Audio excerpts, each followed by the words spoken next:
Chapter 416. Longer than heaven and earth, greater than the great Tao. Xian Yuan Zizai Xian. What is Xian Yuan, and what is to be free? Guan seemed to be surrounded by myriad scenes, violently clashing against his will at times, with images from the past, images from the future, growing more chaotic, more frenzied. He didn't know how much time had passed. Suddenly he opened his eyes, his consciousness arriving in a vast and glittering starry sky, no longer surrounded by those intricate and tangled scenes. His world appeared to become quiet all at once. His eyes regained their clarity, and one by one, figures walked out from within him, standing before him and turning to face him. A total of 5 figures. They were Chu Lu, Xiao Shengtian, Long Zhan, Lu Han, and Ji.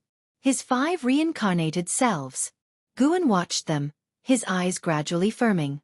Behind these 5 reincarnated selves, in the depths of the starry sky, more figures emerged, their identities indiscernible to Guan, but he could sense they were also his reincarnated selves. Once he truly began to reincarnate, these selves would obtain their own identities.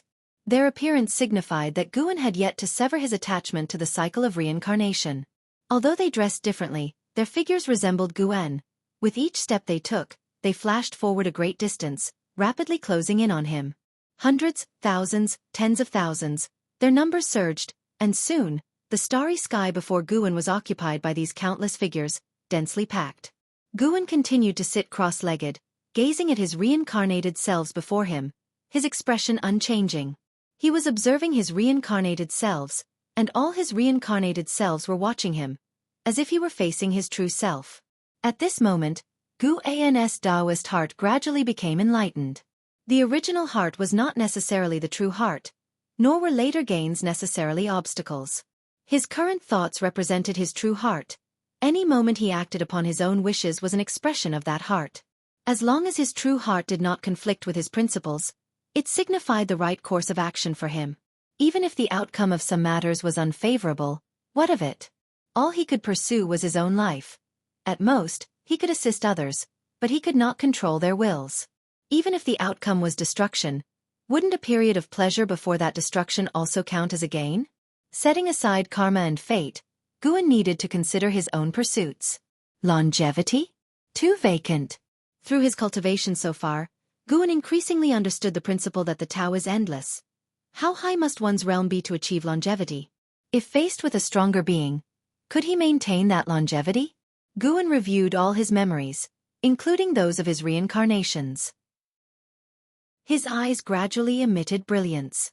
With a boom, the whole universe shattered, and Guan's consciousness returned to the present. He was still sitting cross-legged on the broken continent, protected by the lifespan barrier. Xian Yuan Zi Zai Xian Realm. Early stage. The breakthrough was still ongoing. Guan's perception of the Tao became clearer. His comprehension of cause and effect, fate, and reincarnation deepened. These were mere transformations in the essence of his life. If one spoke of power, his mana fa surpassed that of the Taoist hidden immortal realm. While the Tao's spiritual energy continued to flood his body, Guan began to probe this universe. His divine thought could see farther away. First, he saw a colossal gate deep in the universe, very similar to the land of extreme fall, where the heavenly spirit god who executed Ji was guarding such a gate. Boundary Gate.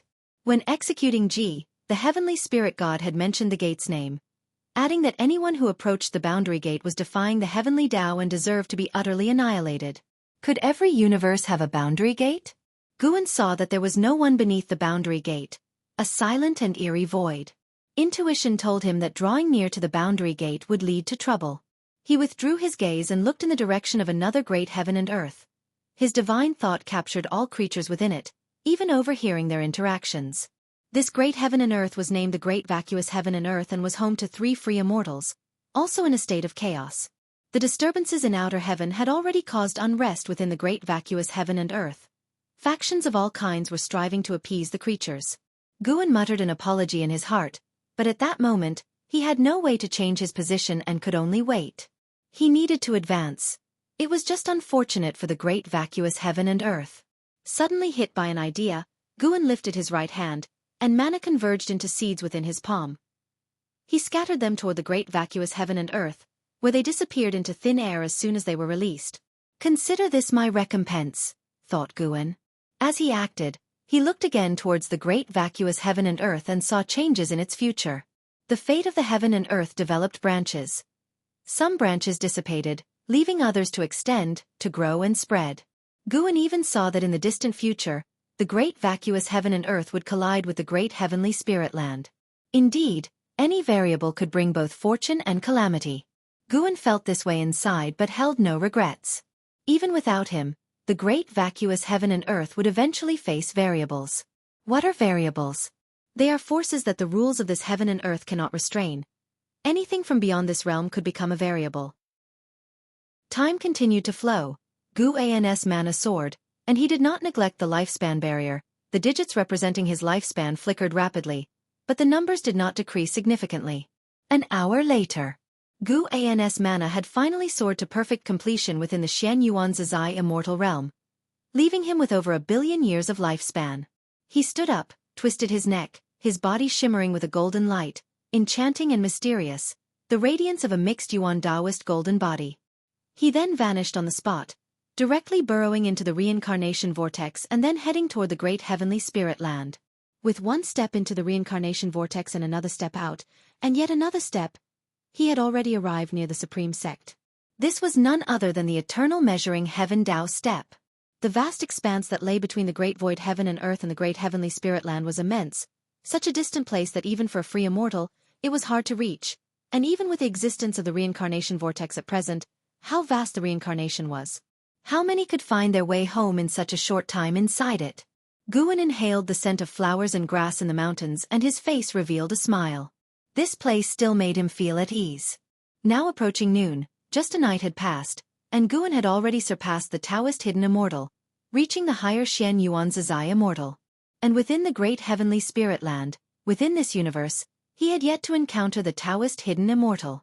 Of course, the heavenly spirit god guarding the boundary gate did not count. Guan looked up and could already make out the figure of the heavenly spirit god. The fact that the heavenly spirit god could live to the utmost epoch was enough to prove his power. In the eyes of numerous cultivators, doesn't he represent immortality, eternal life? Guan did not take any more glances at the heavenly spirit god, for fear of being noticed by him. With his strength, confronting the heavenly spirit god was still very dangerous. Moreover, he had no enmity with the heavenly spirit god, so why provoke him? Within the great heavenly spirit land, he already had the confidence to deal with anything. There was no need to be so cautious next, but he still had to keep one hand hidden. Guan could let people know he was the sword venerable Fudao, but he could not let them know how strong he really was. What he contested for was not the transient strength but the future of countless eons.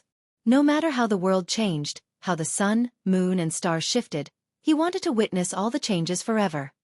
He intended to live longer than the great heaven and earth, longer than the great Tao itself. He aimed to become a symbol of eternity.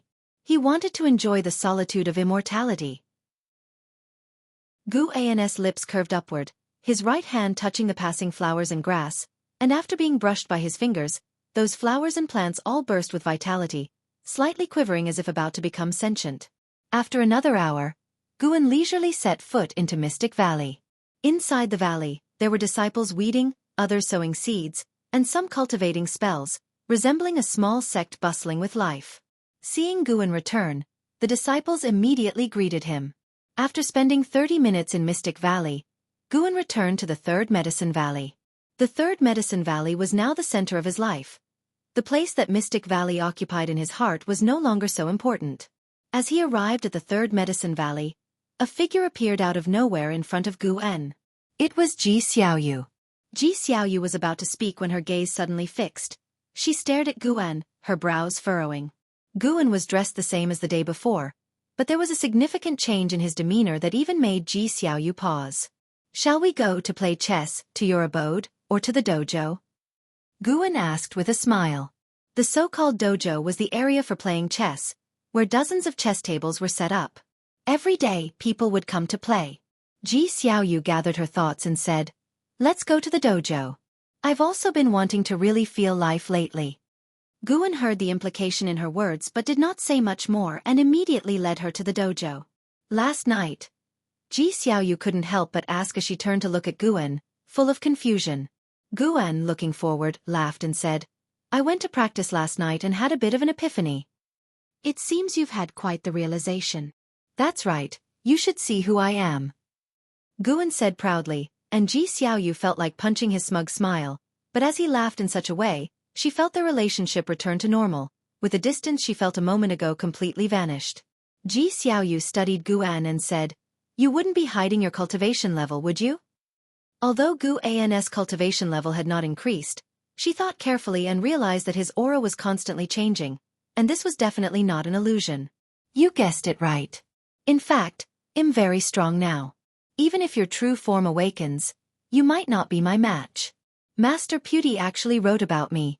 Guan glanced at her seriously. Ji Xiaoyu rolled her eyes at him. All of the dojo's chess tables were occupied, but when Guan arrived, 2 disciples voluntarily gave up their seats, and the cultivators playing chess had their eyes drawn to Guan. As Guan and Ji Xiaoyu sat down, a good number of people gathered around. The 9-Finger Divine Lord also arrived, looking at Guan with a strange expression. He likewise felt that Guan's demeanor had changed dramatically. What was the story with this boy? Could he be related to Sword Venerable Fu Dao? The 9-Finger Divine Lord had always been baffled by how Guan managed to win against him and suddenly had a bold thought. Could it be that Sword Venerable Fu Dao was advising Guan on his chess play? Maybe. Yes. That must be it. The 9-Finger Divine Lord's gaze toward Guan was filled with anger. The boy had no sense of martial morality. Guan let Ji Xiaoyu make the first move, and she did not hold back. After 7 moves, Guan sensed that Ji Xiaoyu was mobilizing the power of the primordial Taoist talisman. She indeed came prepared. The 9-Finger Divine Lord, shocked, looked towards Ji Xiaoyu and marveled inwardly. What kind of power was this? Chapter 417. Why don't you just say you are the divine thought true immortal? The primordial Taoist talisman continuously unleashed the power belonging to the reincarnation path emperor, causing Ji Xiaoyu's divine sense to rapidly strengthen. Whether it was Ji Xiaoyu or the 9-Finger Divine Lord, both understood that the competition in Go was about the power of calculation. Precisely because of this, they felt unwilling to accept that Guan, with his lower cultivation level, could continually win against them. The 9-Finger Divine Lord, sensing Ji Xiaoyu's aura quickly strengthening, secretly felt shocked. More and more great cultivators were attracted to the scene, and even Shen Xinzi and Long Qing came over. Guan and Ji Xiaoyu played speedily, full of murderous intent, causing the surrounding people to hardly dare breathe. A figure appeared out of thin air beside Ji Xiaoyu. It was the Sun and Moon Netherworld Emperor, who looked at the Go board, frowning, wanting to speak but stopping himself. And Xian and Yu Yingying also walked over, watching the Go match from within the crowd. Even those with lower cultivation levels could feel Ji Xiaoyu's increasingly strong momentum. Yu Yingying looked at Ji Xiaoyu, secretly surprised. Her curiosity about Ji Xiaoyu's background deepened. She had only heard that Ji Xiaoyu came from the Ji family. Ji Xiaoyu was definitely the most mysterious existence in the Third Medicine Valley.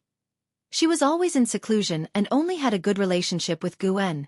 And Xian was equally curious about Ji Xiaoyu's strength. Knowing Ji Xiaoyu was powerful, and Guan had said she had talent not inferior to An Hao, how could she not be curious? As Ji Xiaoyu's momentum continued to soar, thunderclouds surged over from the horizon, violently churning, darkening the sky rapidly, with the sound of thunder echoing. Disciples in the valley looked up one after another, abuzz with alarm, and even disciples from other cities of the Supreme Sect in Medicine Valley were drawn by the anomaly. What's going on? Is someone undergoing tribulation crossing? It seems the commotion comes from the dojo. Feel it carefully. There is a momentum that is quickly strengthening. Indeed, many people are running there. Shall we go have a look too? What's there to be afraid of? In the Supreme Sect, we wouldn't even fear if the sky fell. The valley disciples discussed among themselves, many rushing toward the dojo, wanting to see exactly what was happening. Holding a white stone, Guan looked at Ji Xiaoyu and asked, "Is it necessary to go to this extent?" Once the power of the primordial Taoist talismans was used too much, it would trigger expulsion by the reincarnation rules.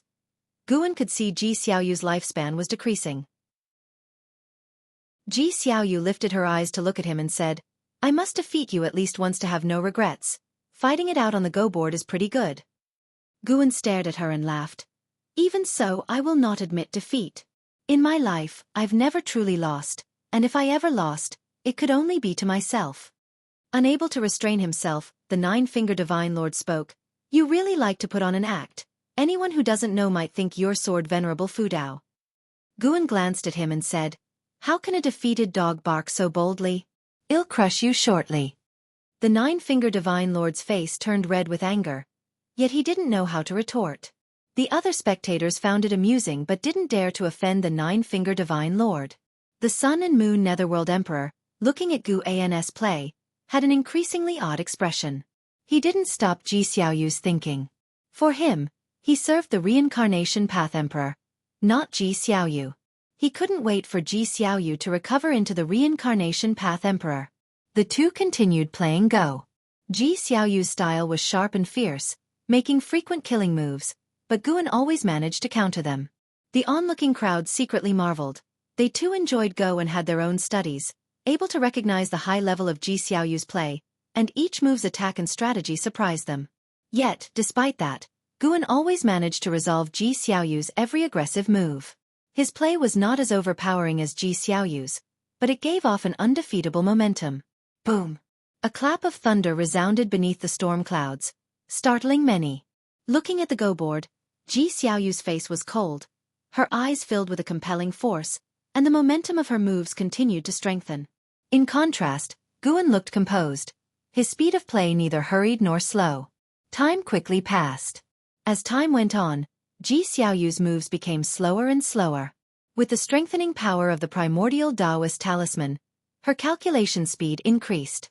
However, no matter how much she sped up, she couldn't turn the tide of attack, and the pressure mounted with each move made, even giving her the feeling that she could not defeat Guan. Ji Xiaoyu lifted her eyes to Guan and saw the smile on his face, out of place compared to the furrowed brows and intense tension of the onlookers.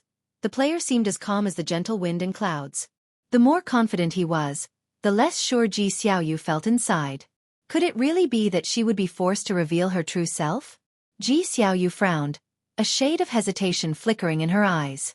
Suddenly, Guan made his move, his voice clear. Let's stop here, you've lost. Ji Xiaoyu's frown deepened, and as she was about to speak, Guan raised his hand and drew the Go containers toward him. Before Ji Xiaoyu could react, Guan waved his right hand, and the Go stones from both containers sprang out, black and white stones successively landing on the board. Everyone was taken aback, not understanding what he was doing.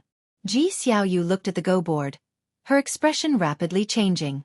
The expressions of the Nine-Finger Divine Lord and the Sun and Moon Netherworld Emperor also turned odd.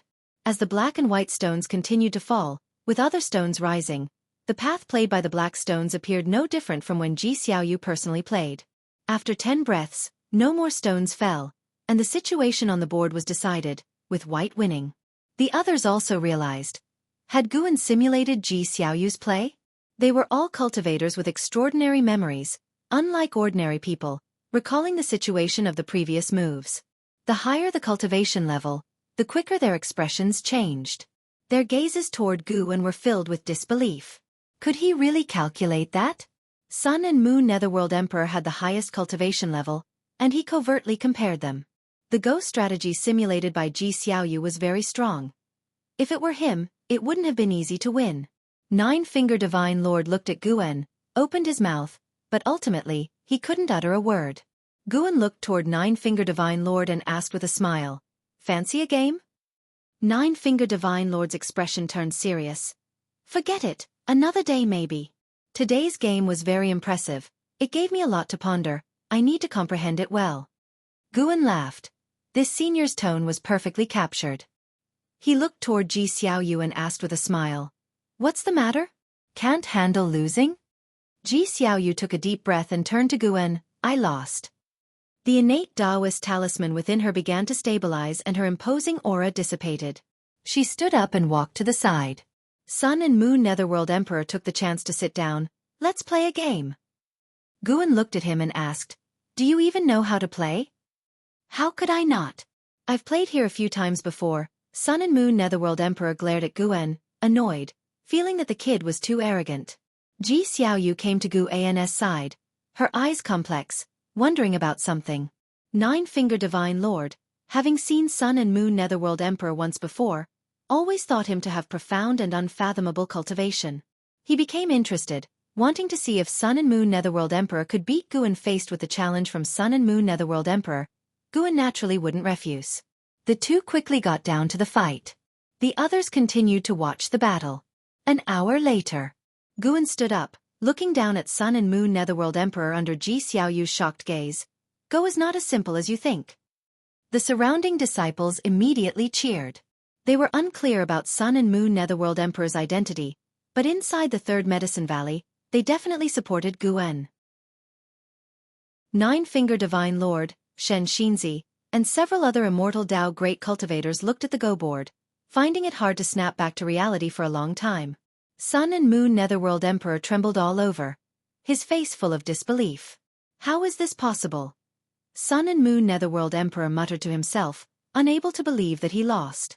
Seeing Guan turn around, he immediately stood up and asked sternly, "Stop right there, who are you really? You're not Guan." When he said this, everyone followed suit in looking toward Guan, including Shen Xinzi and Nine-Finger Divine Lord. Long Qing couldn't help but say, "What do you mean? Losing to my master and throwing a fit out of anger?" Sun and Moon Netherworld Emperor stared intently at Guan's back. "My cultivation is above the immortal Dao fourth layer heaven. Do you think he can beat me just like that? The ghost strategies I can calculate are beyond what a mortal spirit can imagine." Above immortal Dao fourth layer heaven? Above heaven and earth flying immortal? Even Nine-Finger Divine Lord and Shen Xinzi were startled, their gazes at Sun and Moon Netherworld Emperor turning to fear. Guan turned to the side, looking contemptuously at Sun and Moon Netherworld Emperor. "Immortal Dao fourth layer heaven? Why don't you just claim you're a divine thought true immortal?" Sun and Moon Netherworld Emperor's face changed drastically, and Ji Xiaoyu's expression also shifted. She looked at Guan, feeling he was very unfamiliar. Guan stared at Sun and Moon Netherworld Emperor. "Since you're aware I'm stronger than you, how dare you speak to me like that while hiding in my residence?" His tone was indifferent, yet it exuded an immense pressure. The disciples discovered for the first time that their master could be this intimidating. However, they had never heard of divine thought true immortal. Even Nine-Finger Divine Lord and Shen Xinzi were pondering what realm divine thought true immortal was. Sun and Moon Netherworld Emperor's face turned extremely ugly, his heart beating wildly as he faced Guan's gaze, feeling even more nervous than if he were causing trouble in the holy court. "You are," Sun and Moon Netherworld Emperor said through gritted teeth, but the word sword Venerable Fudao were impossible to pronounce. Guan turned around and said to Ji Xiaoyu with a smile, "Let's go back to the room to talk." Ji Xiaoyu nodded subconsciously and then followed him away. Sun and Moon Netherworld Emperor stood in place, staring as they left. The others exchanged glances, all filled with confusion. Long Qing approached Shen Xinzi, asking in a low voice, "Master, what realm is divine thought true immortal?" Shen Xinzi did not answer. He too wanted to know the answer to this question. Nevertheless, one thing was clear to him. Divine thought true immortal was above heaven and earth flying immortal, and Guan was most likely even stronger than a divine thought true immortal. Otherwise, how could he have frightened Sun and Moon Netherworld Emperor into such a state? And Xian was the only one not surprised, only excited. She too wanted to display her powers in front of others like her master had. Her motivation for immortal cultivation grew stronger, and she immediately turned and left to practice diligently. On the way to the loft, Ji Xiaoyu looked at Guan, her heart filled with 1,000 words to say. "Have you awakened your memories from a past life?" Ji Xiaoyu couldn't help but ask. She had previously speculated that it could be a reincarnation of the free immortal, and now she was even more certain of this. Otherwise, how could Guan suppress Sun and Moon Netherworld Emperor? As for whether Guan could be Sword Venerable Fudao, she didn't think it was likely. Sword Venerable Fudao had taken action more than once. Reincarnators who utilized their true form's power would be expelled by the reincarnation rules. Chapter 418. Invincible across the Supreme Sect, awoken past life memories? I suppose that's one way to put it. Guan turned to Ji Xiaoyu with a smile and answered, having indeed recalled many memories from his past life. Ji Xiaoyu, upon hearing this, had a complex look in her eyes. She could sense that Guan had chosen to end the chess game early because he feared she was expending too much vitality. As a result, Guan had also been forced to reveal his cultivation level. Her mood was a mix of various emotions. Surprise, astonishment, reluctance, concern, regret, and more swirled within her. Guan saw through her thoughts, raised his shoulders with a smile and said, "Don't be dissatisfied. We can play chess again in the future, and you'll have more opportunities." "I fear I may not have much time left," Ji Xiaoyu murmured in a low voice. Guan turned his head to look at her and asked, "So, what do you want to do with the remaining time?" Ji Xiaoyu was the Reincarnation Path Emperor, and the Reincarnation Path Emperor was Ji Xiaoyu. It was only the differing memories that caused her fleeting emotional turmoil. Guan could transfer the memories of this life of Ji Xiaoyu to another person, but that wouldn't separate Ji Xiaoyu from the Reincarnation Path Emperor. Because there is only one soul. Moreover, memories and experiences can influence one's character, but one's true nature is determined at birth. Ji Xiaoyu understood this as well, so she never thought about breaking away from the Reincarnation Path Emperor. Her disquiet stemmed from her inability to imagine how her will would return to her original self after this life ended, as she couldn't feel the emotions from her past life memories when recalling them. "What do I want to do? Indeed, I need to give it some thought," Ji Xiaoyu mused. Guan offered no suggestions, letting her think for herself. The two returned to the house, while back in the dojo, the Sun and Moon Netherworld Emperor disappeared from sight, and the onlookers gathered to discuss the chess game that had just ended. Shen Xinzi looked toward Guan's loft from a distance, took a deep breath and said, "Your master is no ordinary person." Long Qing, who stood nearby, couldn't help but roll his eyes at the remark. "As if I couldn't see it for myself." Long Qing's feelings were equally complicated. He was close to Guan, always regarding him as a father, but in his heart, Shen Xinzi was stronger. To cultivate with Shen Xinzi, he had spent a significant amount of time with him, which resulted in less and less time spent with Guan. Yet, the scene just now showed Guan's aura even overpowering that mysterious great cultivator. That was someone even more formidable than immortal Tao fourth layer heaven. Did this mean that Guan could be stronger than his master, Shen Xinzi? Long Qing suddenly felt this to be absurd, even hard to accept. If this were true, why didn't he cultivate with Guan from the beginning? Long Qing's gaze shifted to an Xin, who was walking away in the distance. Suddenly, he thought that an Xin might know something. He must ask.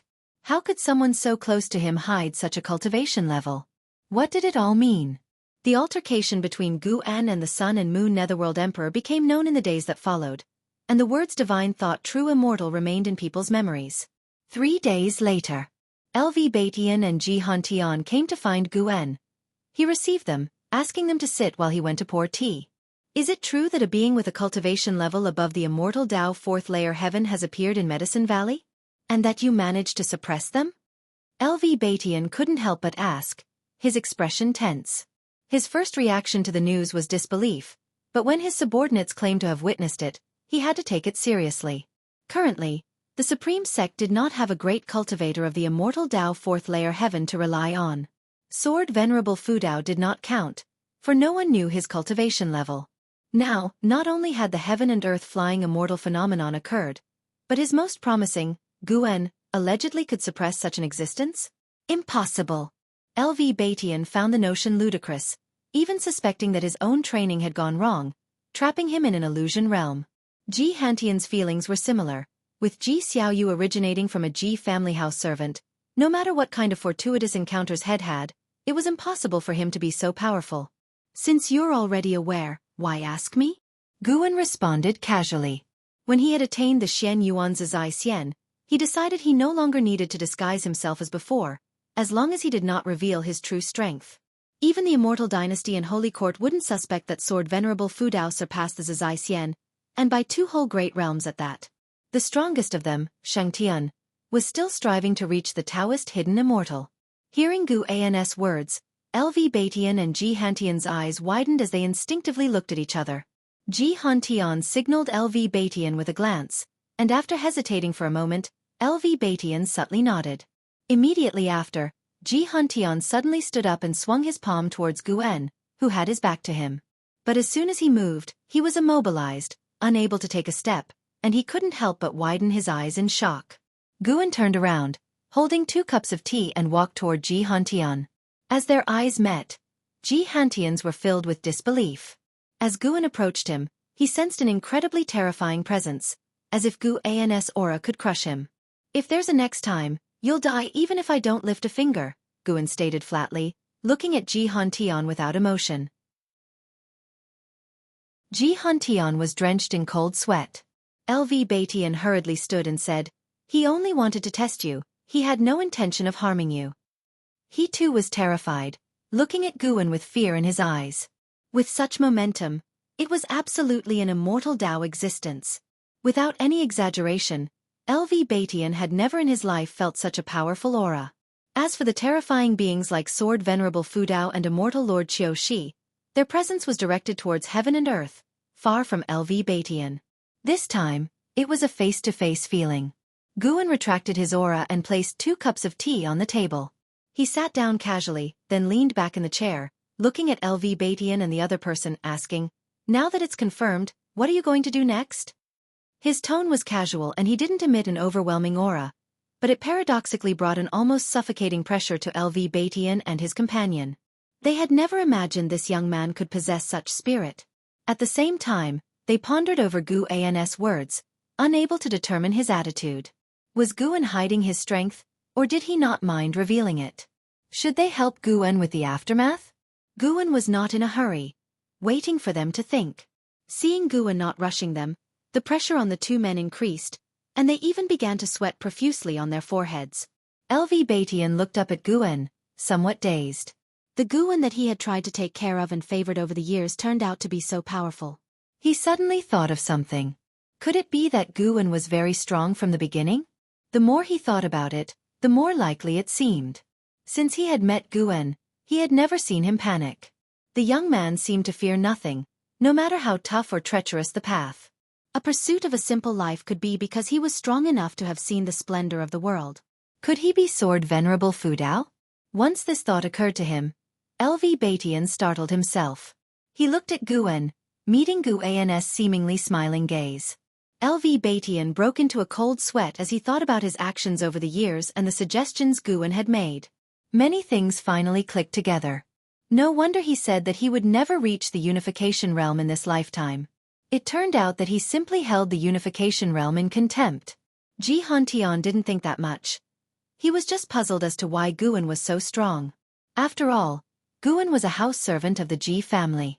Ji Han-Tian had investigated Guan early on and was certain of Gu-An's true identity. Could it be that the current Guan was not the same person he knew and had been replaced by a great cultivator? That was the only possibility. How could a junior of over 700 years old be so powerful? Even An Hao had not necessarily stepped into the Nirvana realm to this day. LV Batian took a deep breath and said, "Regarding your cultivation level, we won't disclose it and won't disturb your life." Ji Han-Tian came back to reality and quickly echoed him. No longer did he bear his usual haughtiness.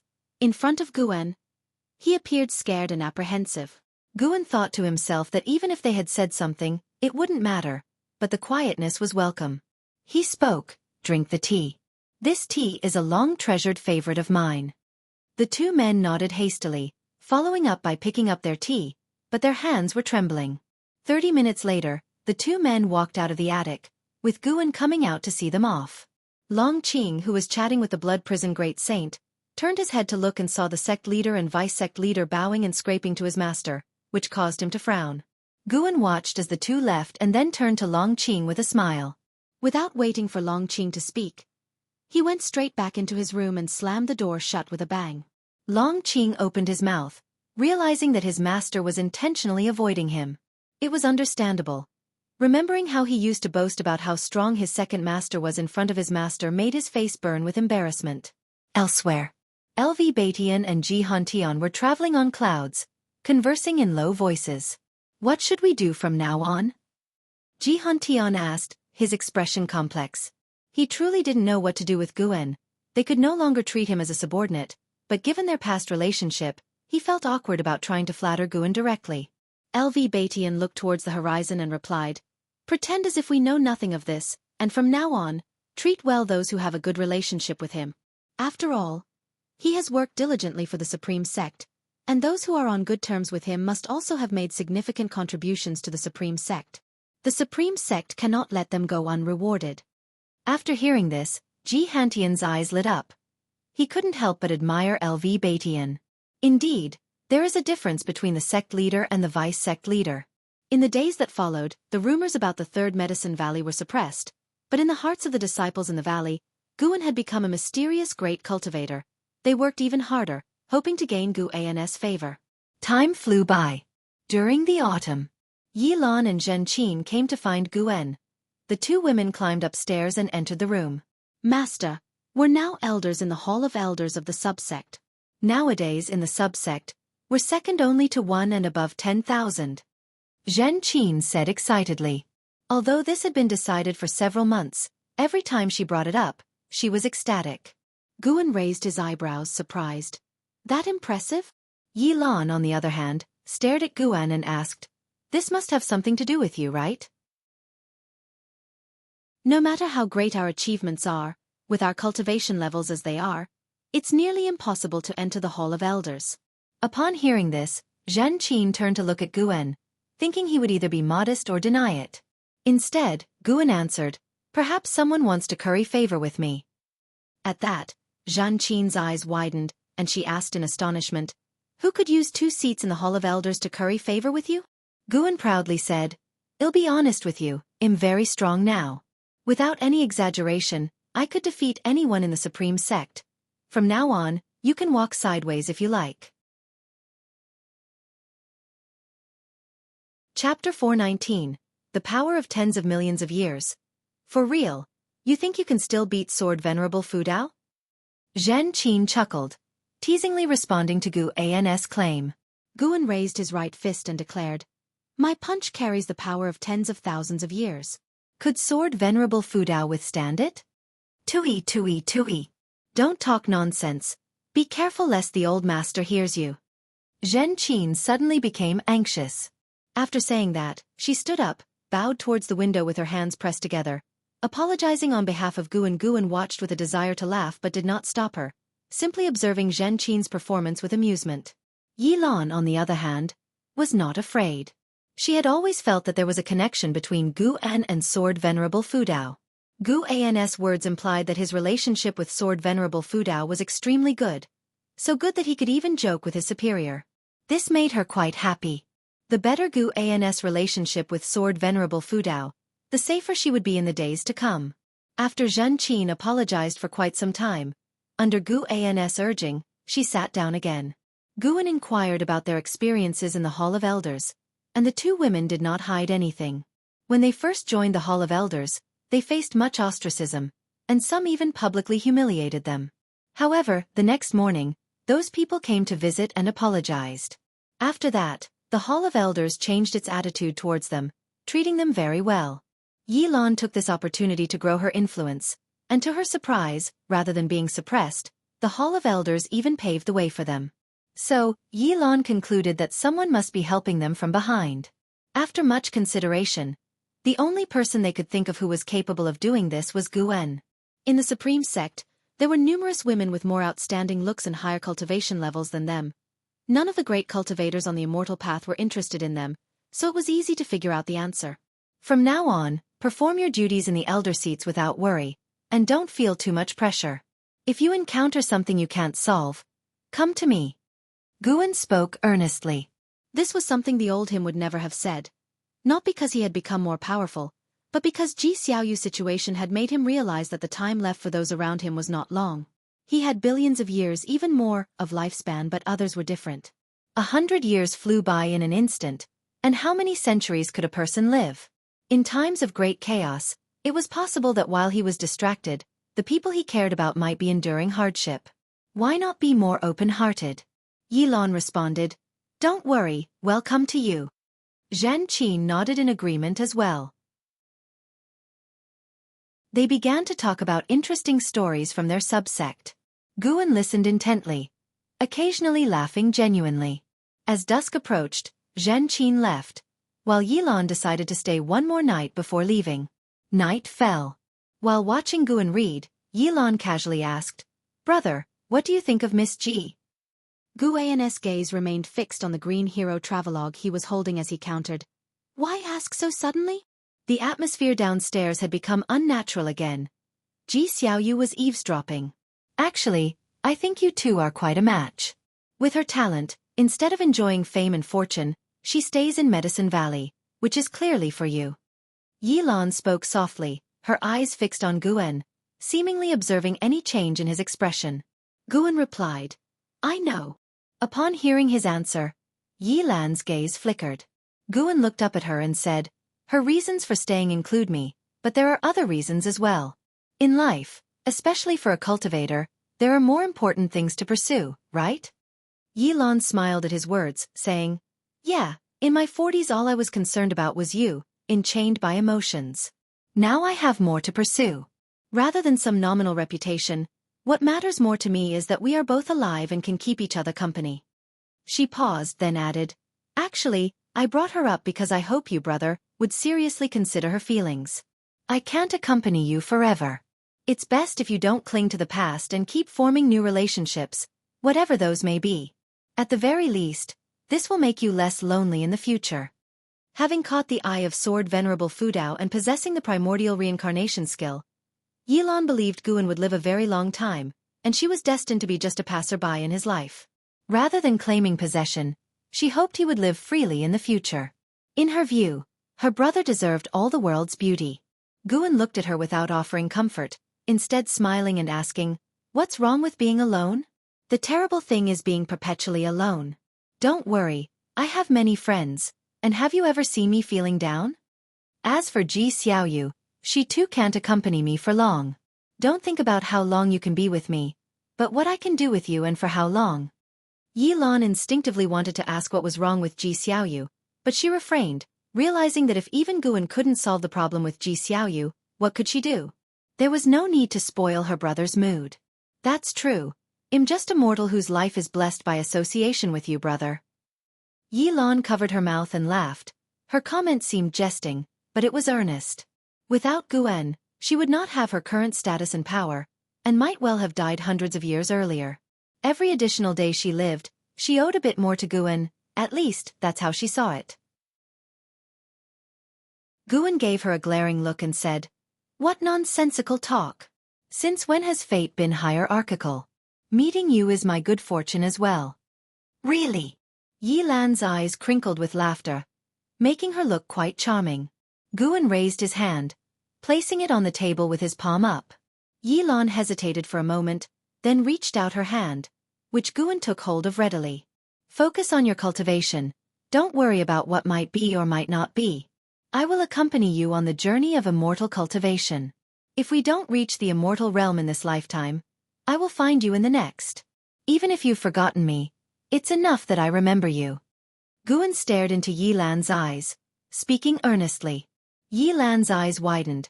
It was the first time she had heard Guan make such a pledge. Brother, Yi Lan said emotionally, her gaze filled with tender affection for Guan. Guan casually drew out a book, asking, this is a book I've been working on recently, want to take a look? Yi Lan's attention shifted to the book's cover, and she saw 3 characters. Dream of the Red Chamber. As autumn was drawing to a close, one day, Guan rode down from the transmission array platform on the back of the Blood Prison Great Saint, with an Xian following by his side. Suddenly, a figure charged over and blocked the way of the Blood Prison Great Saint. It was Long Qing. He looked at Guan with a face full of anger, and in his eyes, there was also a sense of grievance. Guan sat on the Blood Prison Great Saint's back, his gaze lazy, and said, what do you really want? An Xian looked at Long Qing and found it amusing but held back her laughter. If it had been before, she might have spoken for Long Qing. However, she had experienced Long Qing's swagger too, feeling that this youngster's temperament indeed needed tempering. Look how honest and Shangtian from Mystic Valley is. Facing Guan's gaze, Long Qing opened his mouth but didn't know how to express his feelings. The Blood Prison Great Saint wouldn't indulge him and said, don't get in the way. Someone has already taught you cultivation, yet you still want the master to teach you? Long Qing's face turned entirely red, and he was at a loss for what to do. After all, Guan had raised him himself, and he didn't make things difficult for him but said, in fact, you harbor a starting point that others do not have, and one could even say that you are already strong. It's just that you haven't discovered it yet. Rather than blindly striving to get stronger, what you should do is take a deep breath and understand yourself. From a distance, Shen Xinzi was eavesdropping and pondered upon hearing these words. He had long noticed that Long Qing was no ordinary individual. Without a trace of spiritual power, Long Qing's physical strength and qi blood surged rapidly. In terms of spiritual power, Long Qing was worthless, but when it came to the growth rate of true strength, he was definitely a rare talent in the world. Could it be that Long Qing truly harbored a power even he hadn't noticed? After hearing Gu An's words, Long Qing was shocked, unable to tell if what Guan said was true or false. An Xian and the Blood Prison Great Saint both looked at Long Qing with astonishment. They wouldn't believe Guan would lie. Do I really still have potential? Long Qing couldn't help but ask, his face showing both nervousness and anticipation. Guan dismounted and walked up to Long Qing, resting his right hand on Long Qing's shoulder. Instantly, Long Qing's face turned pale, and his body began to tremble. How does it feel? Guan asked. Long Qing clenched his teeth and said, It hurts a bit. It was more than a bit. He felt like his body was about to fall apart, but he couldn't show weakness in front of his master. He was puzzled in his heart and didn't know what his master was doing. Testing him? A smile appeared on Gu An's face. As soon as he smiled, Long Qing's complexion turned deathly pale, and his body trembled even more violently, even his lips quivering. Large beads of cold sweat broke out on his forehead. At that moment, he felt his body no longer belonged to him. He even felt his body had decayed, as he lost sensation, and his mind went blank, devoid of all thoughts. An Xian saw something was amiss with him and took 2 steps forward, but she still restrained her concern. How could the master possibly harm Long Qing? Guan withdrew his hand, and Long Qing immediately collapsed to the ground like a lump of mud. He instinctively looked up at Guan. His eyes filled with fear. Passing disciples gave them curious or puzzled looks, thinking that Guan was disciplining Long Qing, unaware of what offense Long Qing had committed. Guan looked down at Long Qing and asked, What did you just feel? Long Qing took deep breaths, struggling to raise his head, and said with an afraid look, I felt like I was about to die. But you didn't die. Guan stared at him with an indifferent gaze that made him feel afraid, causing him to subconsciously lower his head. Just now, if it were a Mahayana cultivator, they'd have been reduced to ash. Guan left these words behind and then walked past Long Qing. Long Qing widened his eyes and twisted his head to look at Gu An's retreating figure, his expression one of disbelief. An Xian and the Blood Prison Great Saint were also stunned. For an Xian, the Mahayana realm was still a far-off dream, while the Blood Prison Great Saint was itself a Mahayana cultivator. Was this youngster Long Qing already more formidable than a Mahayana cultivator? They both felt it was absurd in their hearts. Shen Xinzi appeared out of thin air in front of Long Qing, crouching down to check his body, his face quickly revealing a look of shock. Impossible! Shen Xinzi murmured to himself, sensing his worldview collapsing. Long Qing didn't know what his master was thinking. His mind was echoing Gu An's words. If it had been a Mahayana cultivator, they would have been reduced to ash. He recalled the terrifying sensation from before, and suddenly felt it may not have been so scary after all. Meanwhile, Gu An's image in his heart soared immensely. Chapter 420. The power of the past. Since being informed of his potential by Guan, Long Qing stopped cultivating his physical body. Instead he began to settle his mind and feel the foundation of his own being. Shen Xinzi had no objections to this. Shen Xinzi felt that he was not worthy to teach Long Qing. He appeared calm on the outside but was very lost at heart. Having stayed in the Third Medicine Valley for hundreds of years, he had seen through nothing and learned nothing. Autumn gave way to winter. Snow fell from the sky, plunging the great heaven and earth into an expanse of whiteness. That day, after the morning exercises were over, Guan stood by the wooden rail admiring the snowscape. The snowflakes landing on his body turned into mist, swirling around him.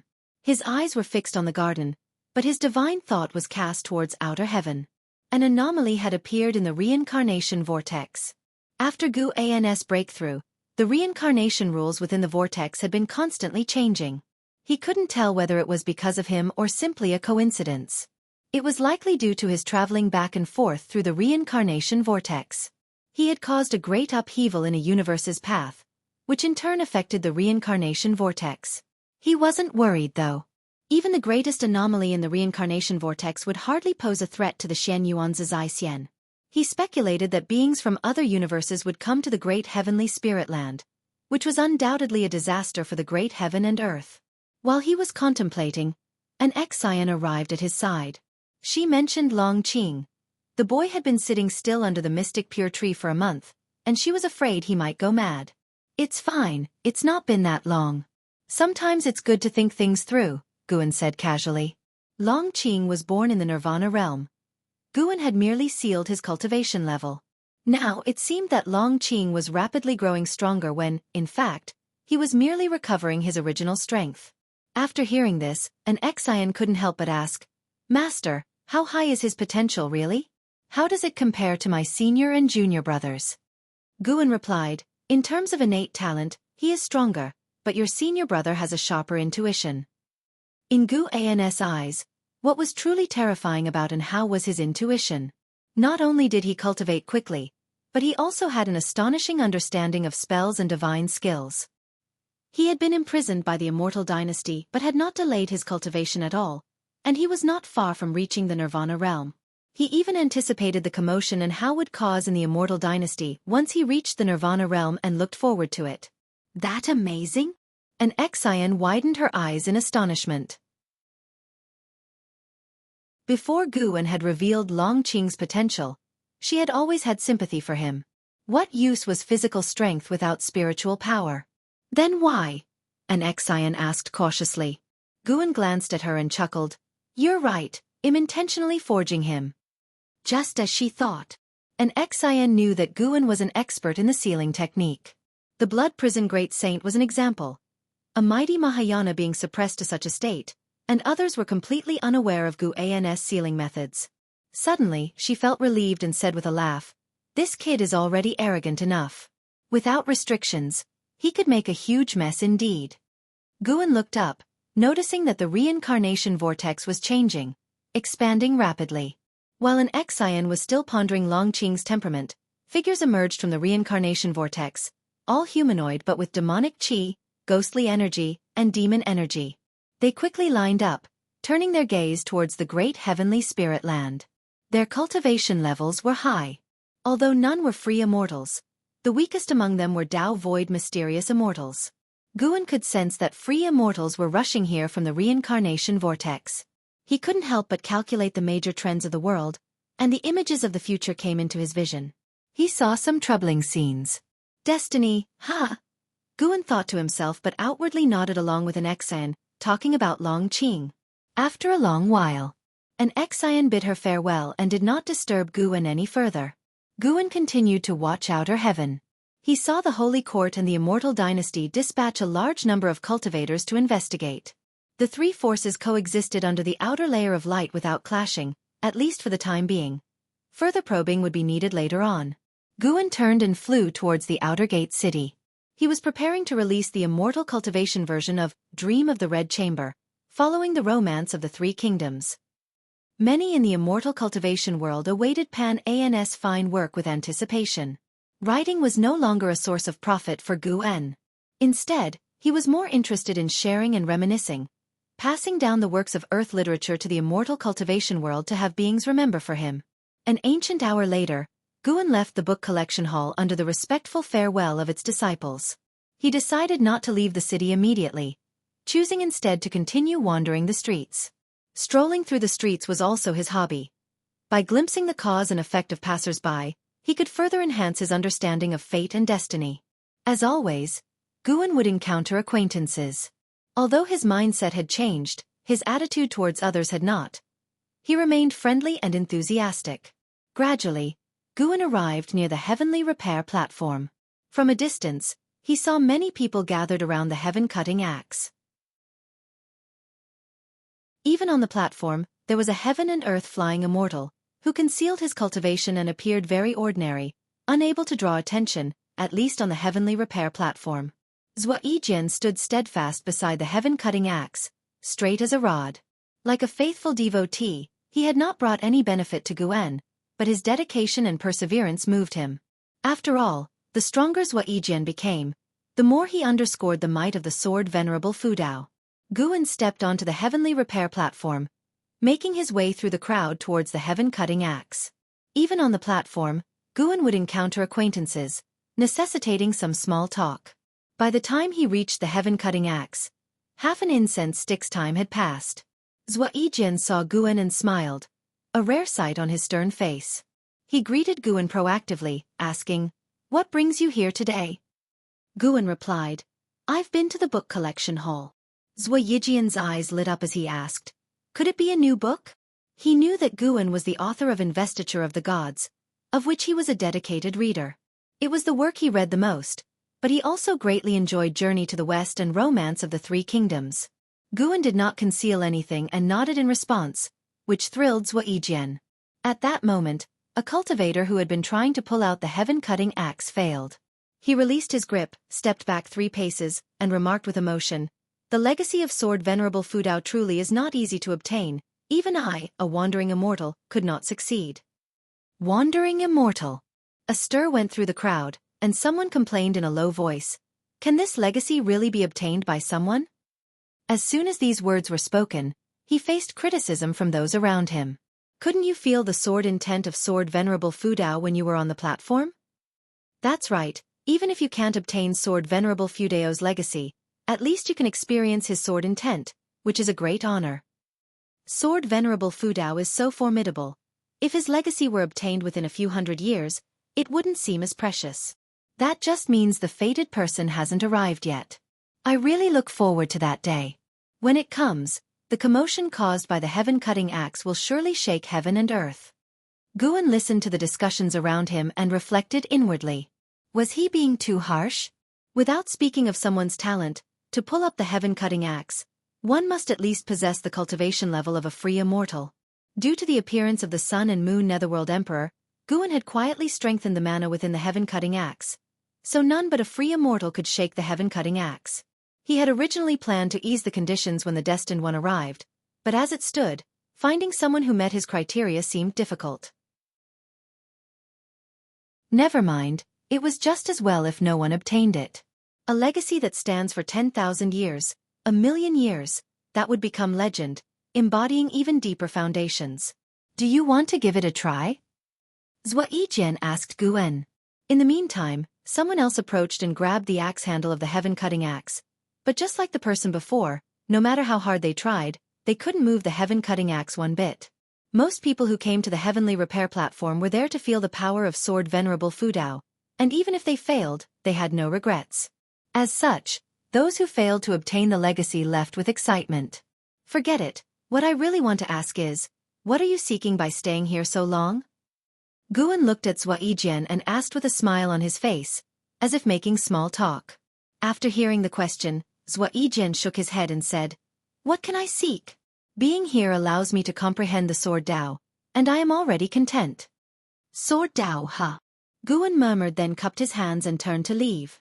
Zhuo Yijian saw Guan walk away in confusion and was about to speak when, boom! A majestic sword intent rose from beneath his feet, engulfing his entire body and lifting his robes upwards, fluttering as if they would burst at any moment. Zhuo Yijian's face changed dramatically. His eyes filled with surprise and joy. His gaze followed Guan, who was walking away with his back toward him. All around, there was a sound of astonishment as everyone watched him in shock. Only Guan, turning his back on the crowd and not turning around, seemed out of place, as if he were in another dimension. Could it be? Zhuo Yijian's eyes widened. Guan had just inquired about his aspirations, and now he had received the sword intent of Sword Venerable Fudao. It couldn't be a coincidence.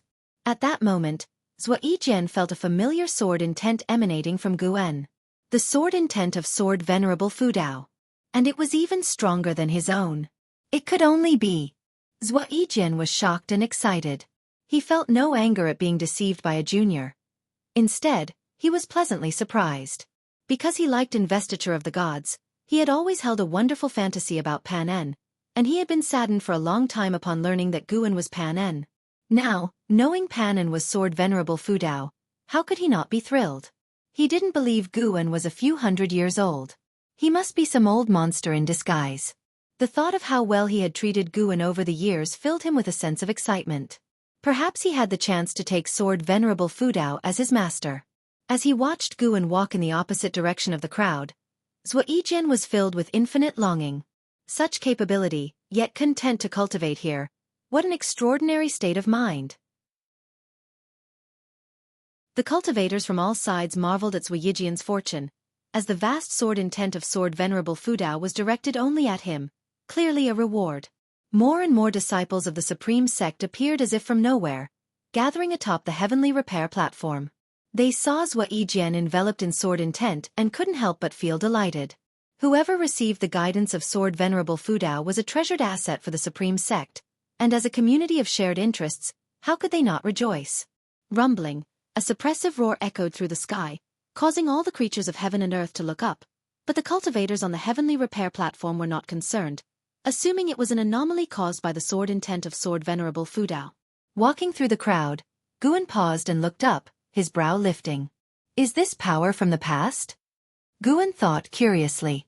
His divine thought pierced through the sky, peering into the reincarnation vortex beyond. A powerful entity was descending, one that could directly threaten the safety of the great heavenly spirit land. Chapter 421. Primordial Immortal King. As the cultivator on the heavenly repair platform marveled at Zhuyijian's fortune, the supreme sect sensed something amiss, for the oppressive might enveloping the heavens and the earth grew stronger. The snow filling the sky was becoming sparse, as if the harsh winter was about to end. In the third medicine valley, Shen Xinzi, sitting under a tree, looked up with furrowed brows, beginning to calculate by counting on his fingers. Ji Xiaoyu stepped out from the house, looking up at the snowy heavens, her eyes reflecting the figure of a majestic stature. The Sun and Moon Netherworld Emperor appeared out of nowhere beside her. His expression solemn and said, "The breath of an immortal king." Ji Xiaoyu turned to look at him, asking, "What is an immortal king?" She had regained many memories from her past life, but there were always gaps. Hence, she could maintain the will of this life. An immortal king is a free immortal who has gathered the chief fortune of heaven and earth in oneself, having undergone reincarnation tribulation.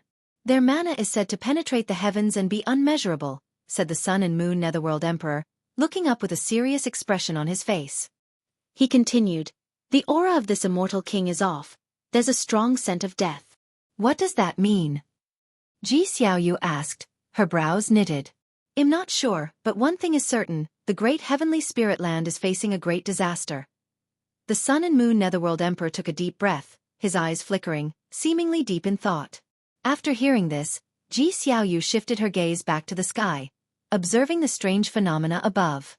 The snow melted, the clouds churned, and the sky gradually darkened, the oppressive atmosphere between heaven and earth intensifying, making more and more beings feel uneasy.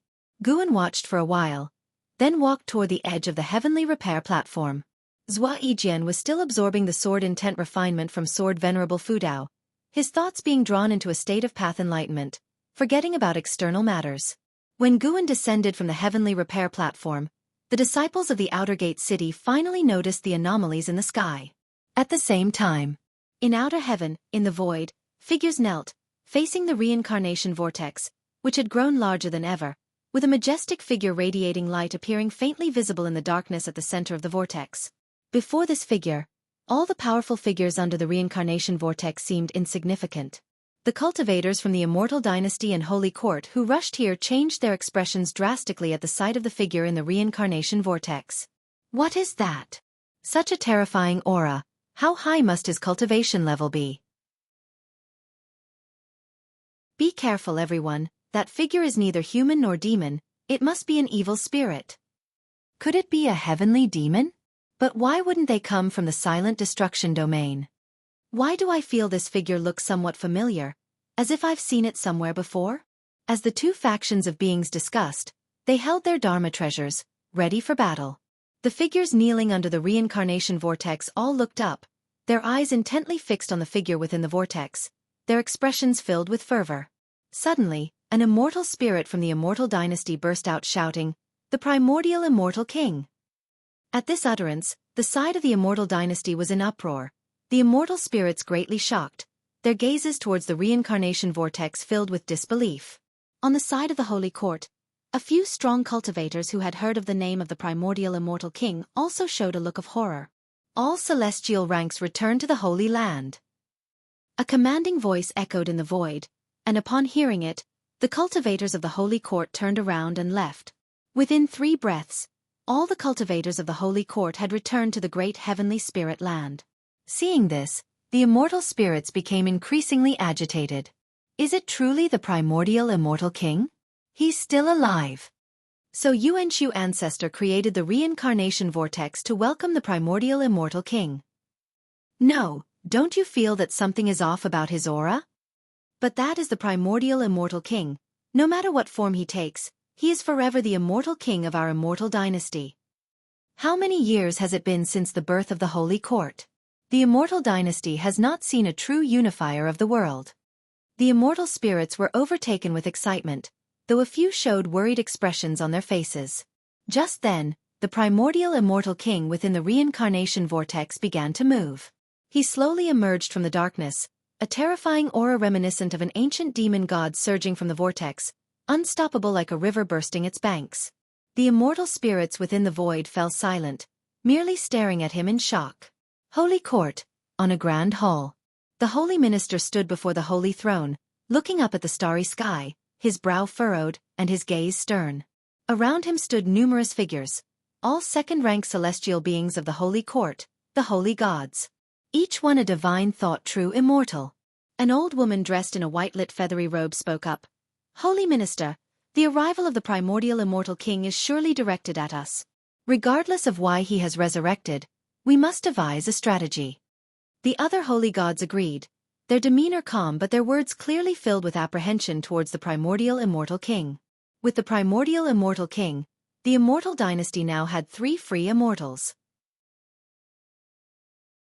In terms of top-tier strength, the holy court was now completely outclassed by the immortal dynasty. How could they not feel alarmed? Over the years, although the holy court had withstood the onslaughts of the immortal dynasty, anyone with clear sight could see that the holy court could not turn the tide and decisively defeat the immortal dynasty within a short period.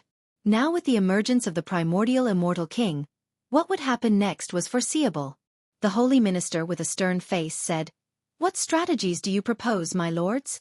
Upon hearing this, the holy gods suddenly fell silent. Facing a free immortal, any plan was meaningless. Only a free immortal could confront another free immortal.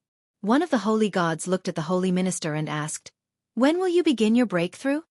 The holy minister had been preparing to break through to a free immortal status, but such a matter could not be rushed. It required ample preparation, and for the holy minister, this tribulation crossing was a life-or-death challenge, naturally not to be undertaken lightly. The holy minister looked at him and said, "If not for some people shirking their responsibilities, I might have already succeeded in my tribulation crossing. We are all contributing to the holy court. I don't know why some clutch onto their chi fortune so tightly, either in seclusion unable to act rashly, or having just released it, unable to retrieve it immediately." He wanted to leverage the entire chi fortune of the holy court for his breakthrough, but once chi fortune was linked with a person, it could not be withdrawn easily. Losing chi fortune would disturb the mind and bring ominous luck. This could not be forced and must be discussed thoroughly with the higher and lower echelons of the holy court, to draw out some of the chi fortune without causing the collapse of the holy court. Moreover, the holy court was still contending with the immortal dynasty. Faced with the holy minister's interrogation, that holy god turned pale and did not make a sound. Another holy god spoke up, "It's too late even for the holy minister to make a breakthrough now. What we need is a free immortal who can join the fight immediately." An old man with a wooden staff stroked his beard and asked, "Are you referring to Sword Venerable Fudao?" Silence descended upon the great hall, the holy gods then turning their gaze towards the holy minister, causing him to furrow his brow. The holy minister cursed inwardly. If Sword Venerable Fudao had been so easy to convince, he would have joined the holy court long ago.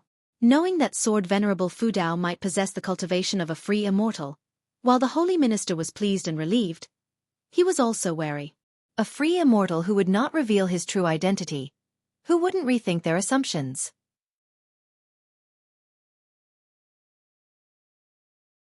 Chapter 422. I give you a chance with a knife. As the holy minister hesitated, the primordial immortal king stepped out of the reincarnation vortex and presented his image before the immortal spirits. The primordial immortal king had a towering figure, his clothes worn and tattered, and the upper body was left with only strips of cloth drifting slightly. His long hair was spread over his shoulders, emitting a wild and fierce aura. His strands of hair, like the gray rivers of the wilderness, fluttered, stirring the clouds like dragons churning the river, causing the Tao spiritual energy around him to twist, forming a visual impact that could be seen with the naked eye. He seemed to come from ancient times, as if he had traveled from the source of the river of time, arriving at the great heavenly spirit land with an oppressive aura that stifled all creatures. The immortal spirits looked at him, their eyes filled with reverence and anticipation. Beneath the reincarnation vortex, figures radiated an aura similar to that of the primordial immortal king, silent and chilly. Seeing the primordial immortal king, they were not shocked but rather excited. They seemed to know what was about to happen and were ready to participate. Phew! The primordial immortal king slightly opened his mouth and exhaled a scorching breath. His eyes filled with bloodshot veins as his pupils gradually regained their luster. His gaze first fell upon the figures beneath the reincarnation vortex before shifting to the many immortal spirits in the distance. Facing his gaze, the immortal spirits still felt fear, with some instinctively stepping backward. Different from the primordial immortal king they imagined, this one radiated a dangerous presence, making them feel weird and horrified. Now! The primordial immortal king began to speak, his voice hoarse, making the void of outer heaven even more oppressive. He had not finished speaking when he suddenly opened his mouth and let out an enraged roar. This roar was earth-shattering. Every creature in the great heavenly spirit land heard it. Even Tian Yaoer, Tian Qing, Tian Bai in the hidden spirit palace, and the deep-sea dragon carps in the Nianchu cave were frightened. It felt as if they were suddenly awakened from a dream. The roar of the primordial immortal king, not just a sound wave but a soul impact. Hearing his roar, all beings felt fear, unable to calm themselves. Creatures on land saw the afterimage of the primordial immortal king in the sky, akin to a mirage. His enormous roaring figure casting an oppressive presence that made their hearts skip. At this moment, Guan stood on the streets of the outer gate city, the surrounding cultivators all looking up at the sky with expressions of dread. In front of Guan, the son of the demon emperor, Di Xia, was also looking at the sky, his brows furrowed. "What's that?" Di Xia murmured to himself. Guan remarked, "It looks like big trouble is coming." The two came across each other rarely, exchanging a few pleasantries before the roar of the primordial immortal king interrupted them. Originally, when the demon land invaded the land of the human race, Di Xia, the son of the demon emperor, sneaked into the supreme sect and had stayed for hundreds of years. Now, he had become one of the high-ranking individuals of the supreme sect, helping the cultivators of human race establish connections with the demons. At first, he and Guan got along very well. As time went by and their statuses diverged, they drifted apart. Taking a deep breath, Di Xia said, "Indeed." Then he looked down at Guan with a smile and said, "Don't worry. The supreme sect is now the safest place in the world." Guan nodded and continued their casual conversation. Perhaps because of the appearance of the primordial immortal king, Di Xia had the rare patience and started talking about the current strength of the supreme sect. Meanwhile, in the outer heaven, before the reincarnation vortex, the primordial immortal king stood suspended. He was no longer roaring, his arms hanging loosely. He suddenly looked in the direction of the immortal dynasty. When his gaze suddenly fell upon them, the immortal spirits couldn't help but tremble with fear. The primordial immortal king showed a fierce smile, his eyes narrowed, and in an instant, the entire void was filled with countless eyes of varying sizes, all belonging to the primordial immortal king. Each immortal spirit felt the horror of being watched by countless enemies.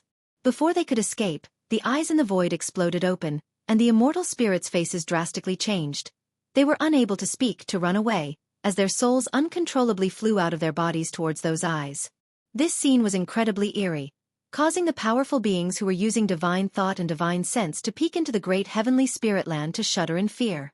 The immortal dynasty did not send reinforcements and let these immortal spirits have their souls snatched away. Quickly, all those souls were absorbed by the eyes of the primordial immortal king, who then closed his eyes. The eyes spread throughout the void vanished all at once. When the primordial immortal king opened his eyes again, the blood in his eyes had disappeared, and the deathly aura around him had dissipated a lot. He looked more like a living spirit. He smiled again and blew a breath towards the corpses of those immortal spirits, and thousands of them turned into ash in an instant. "Welcome back, immortal king, from your exile in Xianyu."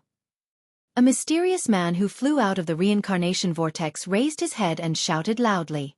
At his call, the other figures of the reincarnation repeated his words, and the name of the immortal king echoed through the cosmos. The primordial immortal king raised his right hand, and the great heavenly spirit land trembled slightly. The sea of clouds churned, as a patch of ocean suddenly exploded, with terrifying waves shooting up to the sky. A mysterious black object like a mountain surged from the seabed, scattering the clouds and swiftly flying towards the primordial immortal king. Boom! The primordial immortal king caught the incoming object with his right hand, a massive black saber with a handle as long as a mountain ridge, carved with mysterious patterns, the blade thick, seemingly unsharpened, completely black, emanating no aura.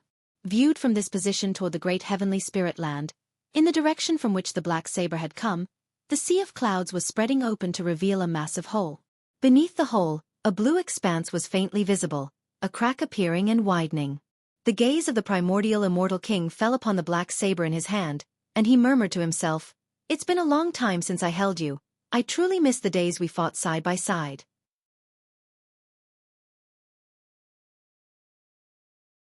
Chapter 422 Giving you a chance with a knife under 2. He lifted the black broadsword and swung it gently, stirring up the mana that shook the outer layers of the sky, and also caused the reincarnation vortex behind him to twist and ripple. This spectacle made the figures within the reincarnation even more excited, continuously shouting the name of the immortal king. There was a tumult in the sky, while the great heaven and earth was dead silent, as if all living beings were afraid of disturbing them. No one dared to come out, and even less dared to shout. The primordial immortal king raised the black broadsword high, completely releasing his own momentum. It was the momentum of someone standing at the pinnacle of the 9 heavens of the immortal path. Even the Yangxian Emperor had never shown such momentum. Far away in the immortal dynasty, the Yangxian Emperor stood atop the golden palace, gazing up at this scene, while the ancient immortal emperor appeared out of nowhere beside him, his face ashen. "Was this also part of your plan?"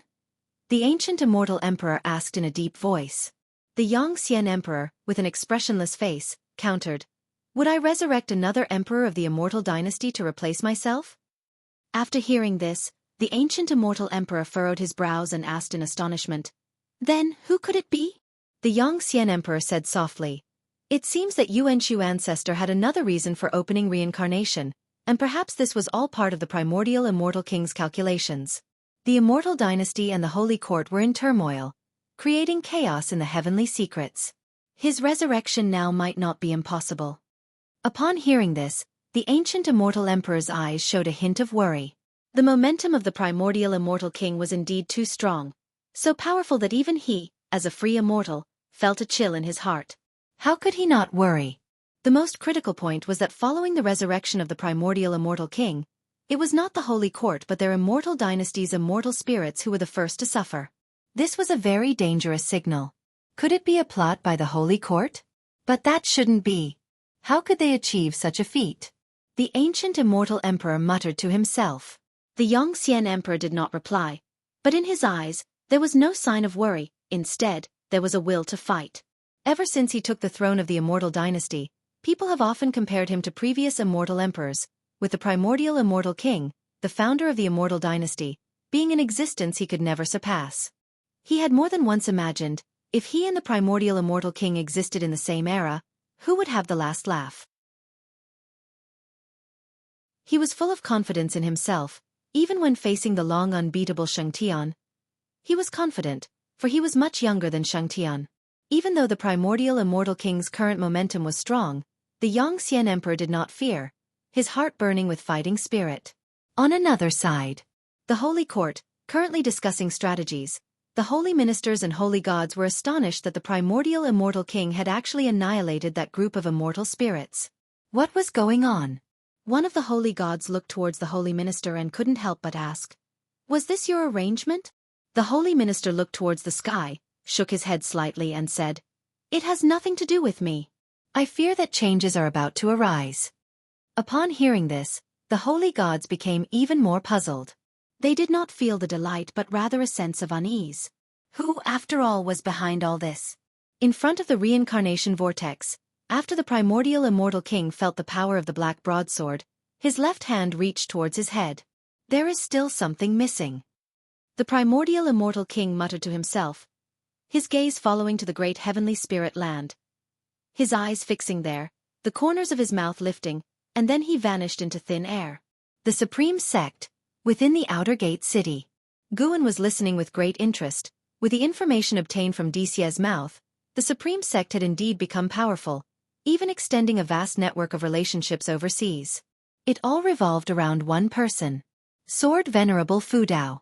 Overseas powers, out of respect for Sword Venerable Fudao, responded very enthusiastically to the Supreme Sect's attempts at forging alliances. Especially after Sword Venerable Fudao took action, this enthusiasm rose to a whole new level. Dixie was about to recount last year's battle on Golden Scorpion Island, where the Supreme Sect had established no small reputation, proving that, even without Sword Venerable Fudao's intervention, their strength was formidable. Boom! A figure descended from the sky, crashing down onto the street behind Guan, sending stones flying, and cultivators nearby were blown away. Guan's robe, too, was fluttered by the blast. Dixie's pupils suddenly dilated. He immediately flashed behind Guan, shielding him. But the next second, he regretted it because he saw the true face of the comer. It was the primordial immortal king. The roaring figure of the primordial immortal king was still imprinted in the sky, and the surrounding cultivators instinctively looked up and then back at the primordial immortal king. Whoosh! The cultivators scattered like a receding tide, with some even leaping up, flying towards the distance. Dixie, however, stood rooted to the spot, his legs as if they were filled with lead, unable to move. He was afraid, but for some unfathomable reason, he did not run away. All he could hear were his heartbeat. The primordial immortal king looked emotionless as he stared at Guan. In front of him, both Dixie and Guan seemed so insignificant, the disparity between their auras vast. Junior, do you know the origin of the crown you wear? Hearing the primordial immortal king's inquiry, Guan turned and looked at him, then pointed to his own immortal king crown and asked, "Could it be that this crown belongs to you?" The primordial immortal king's lips curled up as he said, "That's right, it's mine. This treasure was crafted by me when I stepped into the 9th level of the immortal path. It is called the Immortal King Crown, and it is capable of swallowing the chi blood of living beings, storing mana. 9th level of the immortal path. Immortal path supreme treasure."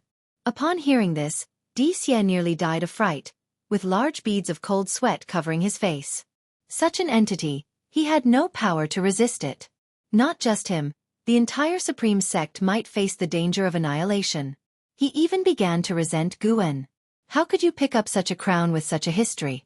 He had already been puzzled before, noticing that Guan's immortal king crown had many notches, obviously meant for setting jewels, yet the fool hadn't done so because they simply wouldn't fit. Guan looked at the primordial immortal king and asked, "So? You want it back?" Cultivators in all directions watched tensely, and although the primordial immortal king was fearsome, this was the Supreme Sect, where many disciples bore the responsibility of protecting their sect. Hearing Guan's words, they cursed inwardly. Has this kid gone mad? To actually provoke such a terrifying entity. The primordial immortal king narrowed his eyes, sizing up Guan. The primordial immortal king has become hostile toward you, wanting to grind you to dust. Would you like to use lifespan detection on him? Guan chose to probe conveniently. Primordial immortal king, 9 layers of the free immortal realm 0/0/0. All zeros. Not a living thing. Guan felt a pang of regret in his heart. The primordial immortal king was worth less to him than a chi cultivation realm cultivator right before his eyes. The primordial immortal king took a step forward, coming before Dixie, whose pupils trembled violently, his body shaking as he was engulfed by shadow. Looking down at Dixie, the primordial immortal king said coldly, "Mortal, you seek to block my path?" In the distance, figures appeared, all great cultivators of the Supreme Sect, including the 9-Finger Divine Lord and Shen Shinzi. They looked at the primordial immortal king, their hearts pounding with fear. Such a terrifying aura. Who exactly is this person? Dixie was unrecognizable compared to his usual self, appearing so bedraggled. He wished to speak, even if just to beg for mercy, yet he couldn't muster the strength to do so. And it wasn't just him. Cultivators from the Supreme Sect all around remained silent as cicadas in winter, not daring to make a move. The fact that they chose not to flee already showcased their utmost courage. "Kneel!" The primordial immortal king's gaze turned stern, his voice thunderous like a roaring explosion, startling everyone to tremble. Xie turned pale with fright, his legs went weak, and he collapsed. But just as his knees were about to touch the ground, a hand from behind grabbed his arm, pulling him back up. It was Guwen. While holding Xie, Guwen looked towards the primordial immortal king. The nine-finger divine lord, perched on a rooftop afar, was secretly shocked. Who in the world was this kid? Having a vivid memory of Guwen's recent standoff with the Sun and Moon Netherworld Emperor, he became curious about Guwen, though he dared not inquire. Xie, gripped by Guwen, inexplicably felt a sense of relief wash over him. He turned to look at Guwen, wanting to say something, but upon seeing Guwen's stern face, he found himself speechless. He was overwhelmed by Guwen's demeanor. He couldn't help but feel an involuntary awe in his heart. The primordial immortal king looked at Guwen, his eyes flashing with a strange light. He raised the black greatsword in his hand, holding it high above his head, ready to strike Guwen. Be careful. A supreme sect disciple shouted out loud, having once been a disciple of the Third Medicine Valley, and forever grateful to Guwen. Seeing Guwen in danger, he instinctively warned him. That was all he could do. Guwen slightly tilted his head, staring at the primordial immortal king, and said, "I'll give you one chance to strike, just one." Upon hearing this, a chill shot through the primordial immortal king's eyes. He twisted his wrist and savagely brought the sword down. Half kneeling, Xie looked up, his eyes obscured by the black sword, his face filled with despair. Boom! The sword struck down. The black greatsword instantly dissipated, and along with the primordial immortal king, it turned into ash. The terrifying surge of energy crushed the surrounding buildings, and even the clouds in the sky scattered. Guwen stood his ground, expression unchanged, only his hair and robes fluttered ceaselessly, as if fierce flames were raging around him. Chapter 423 I am Sword Venerable Fudao. With the primordial immortal king turning to dust, the whole world seemed to suddenly quiet down. Supreme Sex cultivators were all left staring at Guwen, their eyes brimming with shock, while Xie, standing before Guwen, was dumbfounded, his body rigid. The nine-finger divine lord and Shen Xinzi were also as still as wooden chickens, unable to believe their own eyes. Guwen's face was expressionless, and there was a slight sense of regret in his heart. Could even a powerful free immortal not break through his protecting Tao divine essence? He did not strike back just now. The primordial immortal king was destroyed by his own power, and the protecting Tao divine essence, both body and soul, completely obliterated. Regrettably, since the primordial immortal king was not a living being, Guwen was unable to seize any lifespan. More and more figures appeared out of thin air, all of them great cultivators from the supreme sect. Looking at the street where Guwen was standing, they all frowned as the strong presence of the primordial immortal king still lingered in the air.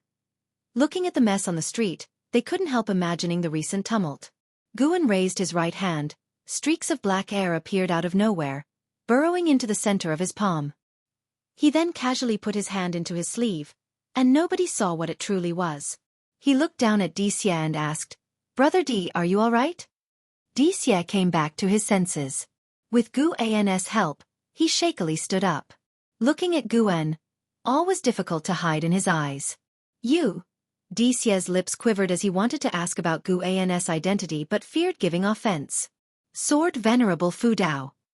A cry of shock came from afar. As the words were spoken, the quiet was broken, and noise rose from all around, rapidly turning into an uproar. Xie also guessed this. The primordial immortal king claimed to possess the 9 heavens of immortal path cultivation level. Who else could slay an entity with such mastery within the supreme sect, if not Sword Venerable Fudao? He turned out to be Sword Venerable Fudao. Xie looked at Guwen, whose smile was mild. His Taoist heart could not calm down. Recalling the years of interaction with Guwen, he felt ashamed and frightened. Thankfully, he had never looked down on Guwen, as he had never been disrespectful in their exchanges. Guwen couldn't hear his inner voice but could probably guess it. For Guwen, it was just amusing. There was no feeling of being slapped in the face. He always enjoyed socializing and never demanded too much. A smile from others was already nice. There was no need to ask for more. Is he Sword Venerable Fudao? No, it's more likely that Sword Venerable Fudao protected him. Indeed, we didn't see him take action. It must have been Sword Venerable Fudao who acted. That man is Gu-en, the valley master of the Third Medicine Valley. Go, chess and Gamoku were all invented by him. I know him. He definitely isn't Sword Venerable Fudao. I've also known him for hundreds of years. He is extremely kind-hearted. Perhaps he has met Sword Venerable Fudao, who is incognito, so Sword Venerable Fudao came to his aid. I wonder if that guy just now is dead. As more and more disciples began to talk, the tone quickly changed. With the voices of people familiar with Gu-en speaking up, many believed that it was Sword Venerable Fudao who had protected Gu-en, not that he was Sword Venerable Fudao himself. Of course, some still thought that Gu-en was Sword Venerable Fudao, because he was too composed in the face of the primordial immortal king. Even if he was not Sword Venerable Fudao, he must have a close relationship with him. Otherwise, he could not be so fearless. LV Baitian, Ji Huntian, Gu Zong, and other high-ranking members also appeared one after another. Upon seeing Gu-en, LV Baitian breathed a sigh of relief. He gave Ji Huntian an instruction and then appeared beside Gu-en. Let's talk somewhere else, LV Baitian said in a low voice, glancing at Xie with a look full of mystery. Gu-en nodded slightly, then followed LV Baitian away. As Xie watched Gu-en's retreating figure, he was about to speak when two figures appeared out of nowhere in front of him. Come with us, one of them said coldly. The oppressive feeling of the immortal path realm enveloped Xie, leaving him no choice but to comply. The street was quickly sealed off, the spectators were dispersed, the celestial phenomenon above and the remaining clouds gradually disappeared, and the snow continued to fall. Streams of shooting stars lit up the sky, figures emerging from the reincarnation vortex. They were descending into the great heavenly spirit land everywhere. Is it over? What happened? The ancient immortal emperor asked, furrowing his brows, still alone with the Yongxian emperor in the great hall. Yongxian emperor also sensed that the presence of the primordial immortal king had abruptly ceased. He pondered and said, probably Sword Venerable Fudao made a move. The place of the primordial immortal king's descent, Yongxian emperor would not forget. That was a place that brought shame to the immortal dynasty. Slain by Sword Venerable Fudao, a powerful heavenly spirit, the immortal dynasty dared not seek revenge, a situation that naturally caused extreme dissatisfaction within its ranks, towards the higher-ups, and towards Yongxian emperor. Although Yongxian emperor was wary of Sword Venerable Fudao, he did not expect Sword Venerable Fudao to cause the momentum of the primordial immortal king to vanish so quickly. Taizong continent. What exactly happened there? Yongxian emperor suddenly wanted to take a trip there. At this moment, not only he but even the holy minister of the holy court wished to visit the supreme sect. Such a domineering primordial immortal king, it was not likely that he would have subdued his presence upon arrival. It was highly possible he had been suppressed. Sword Venerable Fudao, who exactly are you, a sacred being, and what is the purpose of hiding your identity? The holy minister sat on his sacred chair, his gaze deep in thought. The holy gods in the hall were also discussing the matter.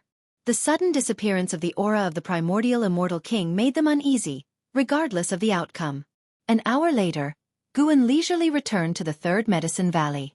Just as he got back, he was surrounded by a throng of disciples. News about what had happened in the Outer Gate city spread rapidly. Gu-en's name and that of Sword Venerable Fudao were widely circulated, though stories varied. However, one thing was certain. Gu-en was very likely related to Sword Venerable Fudao. The disciples had heard before that their master's cultivation level was extraordinary. Now hearing this, how could they not be excited? Facing their inquiries, Gu-en said helplessly, I must confess, I am Sword Venerable Fudao. I have always interacted with you in the guise of an ordinary valley master of Medicine Valley, but in return, you have not shown enough reverence for me. This intervention was unexpected. As soon as these words were uttered, they immediately provoked exclamations from the disciples. Yu Yingying in the crowd couldn't help but snort. What an act! She also harbored doubts in her heart. Previously, Shen Xinzi had wanted to kill her, but then suddenly stopped. Could it be related to Gu-en? Is Gu-en truly Sword Venerable Fudao? That should not be the case. She had heard from Shen Tianyi about his life story, and he was just over 700 years old now. At such an age, how could he be Sword Venerable Fudao? His flippant tone made it impossible for her to speculate wildly. Not just her, the other disciples also felt that way, always feeling that Gu-en seemed to be joking. Guan did not elaborate further, letting them guess. Was it true or false? Letting a bit of suspense remain in life was rather interesting. It's worth mentioning that previously, LV Batian had assured him that he would find a way to suppress this incident. LV Batian thought that Guan's intervention was to protect the Supreme Sect. Of course, he had more reasons hidden in his heart. He feared the exposure of Sword Venerable Fudeo's true identity, which was also the thought of the Supreme Sect's core leadership. If other powers learned of Sword Venerable Fudeo's true identity, that would not be good. They were not afraid of Sword Venerable Fudao getting into trouble, but rather someone enticing him away. The Holy Court was the best example.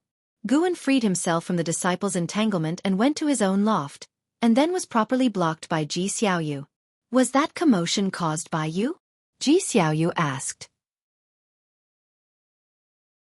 Guan shook his head and said, somebody fell from the sky, wanted to steal my crown, he was about to chop at me, then suddenly he vanished. As he spoke, he patted his chest, showing a scared expression. Ji Xiaoyu, pensive, couldn't help but feel a sense of familiarity with Guan's description. Seeing her distracted, Guan didn't continue talking and entered alone. When Guan closed the door, Ji Xiaoyu was startled awake. She turned her head to look at the second-floor door, her eyes filled with disbelief. Could it be the Heaven and Earth Path Gang? Even so, to think of extinguishing such an existence. Ji Xiaoyu was filled with shock, Guan becoming incredibly mysterious in her mind. As time passed, the incident at the Outer Gate City quickly spread, and even with the efforts of the Supreme Sect to suppress it, the name couldn't be stopped. Various powers heard of one name. Guan. After returning to his room, Guan took up the Green Hero Travelogue. He could feel that the followers of the primordial immortal king had all descended to the mortal world, and they were going to bring disaster. He had no interventionist ideas. Because this disaster would cause the immortal dynasty and the Holy Court to temporarily cease hostilities, which was actually a good thing. The immortal dynasty and Holy Court's war affected even more creatures. Moreover, with Guan's current insight into the laws of fate and karma, he could see farther calamities. No matter how he intervened, the fate of the great heavenly spirit land would never disappear permanently. There is birth and death, fortune and misfortune. These are the laws of all things in great heaven and earth. After the extinguishing of the primordial immortal king, the winter snow fell even heavier. In the following days, more and more people came to the Third Medicine Valley for go games and visits to see Guan and didn't meet with strangers.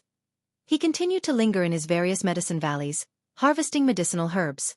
When he went to the Nianchu cave, Tian Yaoer and the other two girls inquired about the roaring of the primordial immortal king. He comforted them briefly and then began to give them guidance in their cultivation. Life was quite busy. Apart from picking medicinal herbs, Guan also had to teach Tian Yaoer, Tian Qing, Tian Bai, and an Xian. Aside from that, he had to take time to cultivate and nurture his body. In the blink of an eye, the Spring Festival arrived. On the morning of the Spring Festival, Guan made a trip to the inner sect city, drinking with Wu Ju at an inn while listening to a storyteller talk about overseas matters. That immortal Lord Qin is said to be an ancient great power from 10 million years ago, resurrected from reincarnation, needing to devour the souls of countless immortal cultivators to reconstruct his body. The storyteller's tone was filled with emotional provocation. Even Guan and Wu Ju were captivated by his words. Wu Ju turned his head to look at Guan, curiously asking, "What exactly is your relationship with Sword Venerable Fudao?" Guan glanced at him and said, "I am Sword Venerable Fudao." "What do you mean by what relation?" "How could that be? I've watched you grow from the Foundation Establishment realm to today. If you are Sword Venerable Fudao, then I must be the Yongxian Emperor." Wu Ju exclaimed with wide eyes. Guan's gaze followed to the stairway entrance. Someone was coming up. Yongxian Emperor, Free Immortal Realm Level 16, 908, 922/50, 000, 000/100, 000, 000.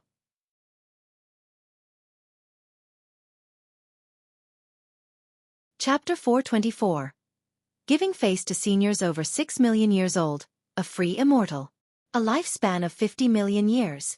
The ultimate lifespan of 100 million years. Truly worthy of being the current lord of the immortal dynasty. Guan looked at Yongxian Emperor and felt deeply moved as these numbers demonstrated the emperor's formidable power. Wu Ju continued to refer to himself as the Yongxian Emperor, oblivious to the true Yongxian Emperor approaching. The Yongxian Emperor, dressed in a purple robe with a handsome face, exuded a transcendent aura even without donning the golden robe and crown of an immortal emperor. His eyes were particularly bright and piercing, his brows hardly concealing his pride. The arrogance nurtured over millions of years made him unforgettable at a glance. The Yongxian Emperor did not glance around the second floor, his gaze fixed directly on Guan. He walked towards Guan, reaching Wu Ju's side, and upon hearing the name Yongxian Emperor mentioned, he remained unperturbed. Looking at Guan, he extended his hand in greeting and said, "Taoist friend, may I sit and chat with you?" Guan glanced at him and nodded slightly, following which the Yongxian Emperor sat down. Wu Ju observed the Yongxian Emperor, sensing an extraordinary poise in him. "Do you know each other?" Wu Ju curiously asked, aware of Guan's strong networking skills and friendships across the Supreme Sect, which he greatly admired. Before displaying his talent, he had not one friend. Guan replied, "We do not know each other, but to meet is fate, is it not?" Upon hearing this, the Yongxian Emperor smiled and nodded in agreement. Guan waved his right hand, and a jug of wine rose up, settling gently in front of the Yongxian Emperor. "Drink this jug of wine, and see if you would like to be friends with us," Guan said nonchalantly. Previously, when Qiushi Immortal Lord had come to trouble him, even if not arranged by the Yongxian Emperor, as the Lord of the Immortal Dynasty, he couldn't disassociate from the causal relations. The Yongxian Emperor narrowed his eyes upon hearing this. Naturally, he wasn't going to drink the wine, but Guan's intention was to constrain him. Facing Guan, he could only discern that Guan's cultivation level was in the nascent soul realm, unable to spot any loopholes. If Guan truly was Sword Venerable Fudao, their gap in cultivation level was undoubtedly enormous. He hesitated for a moment before opening the jug and lifting it, beginning to drink heartily. Wu Ju looked skeptically between Guan and the Yongxian Emperor, witnessing for the first time Guan putting someone in a difficult position. Who is this person? Could he be a scion of a family that had offended Guan? The Yongxian Emperor drank swiftly, and once he set down the jug, Guan picked up a new one and began drinking alone. Seeing this, any trace of discomfort in the Yongxian Emperor's heart instantly dissipated, a smile appearing on his face. Adversaries should resolve and not agitate conflicts. He and Sword Venerable Fudao had no direct enmity. Qiushi Immortal Lord had acted rashly. Although this incident had cost him face, Sword Venerable's power was enough for him to concede some face. Though he was proud and considered his talent unparalleled in the world, he was only several million years old, and beings like Sword Venerable Fudao had likely lived tens of millions, or even hundreds of millions of years. He should yield some respect to his predecessor.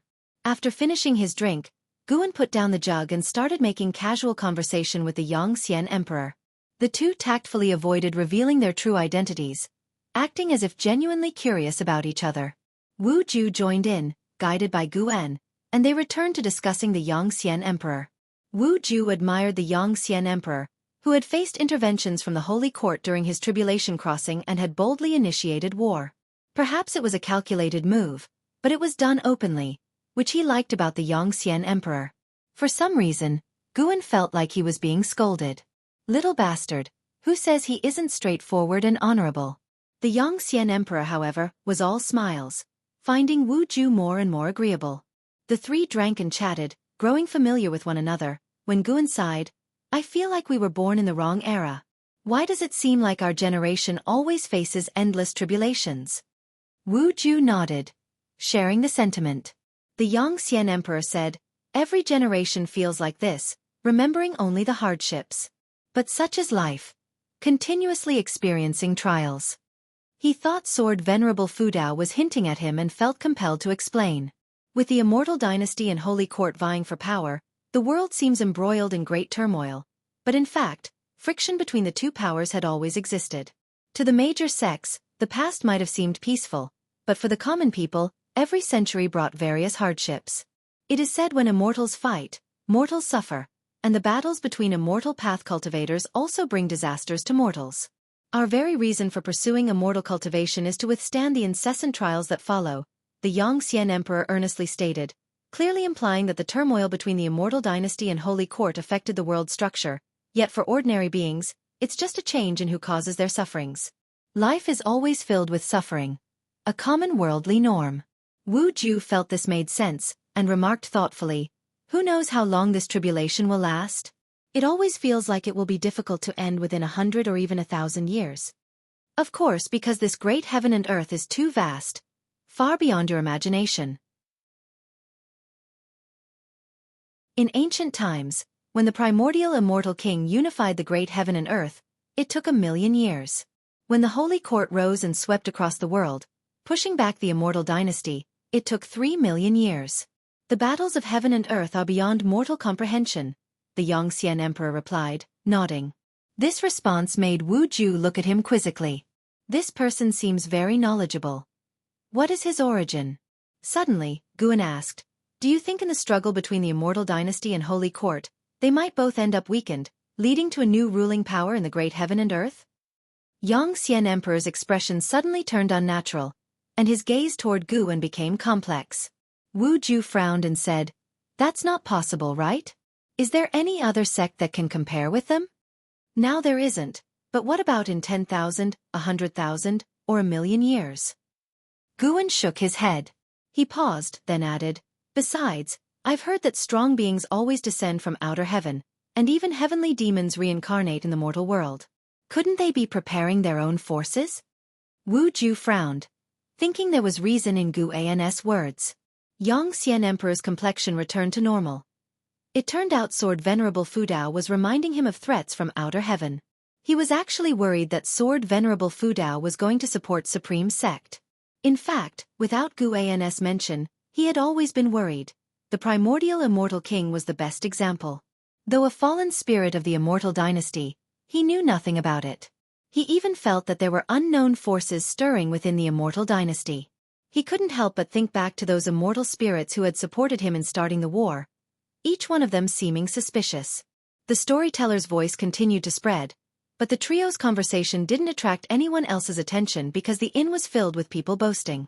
However, after drinking for nearly an hour, new guests arrived, recognized Guan, and enthusiastically engaged him in conversation.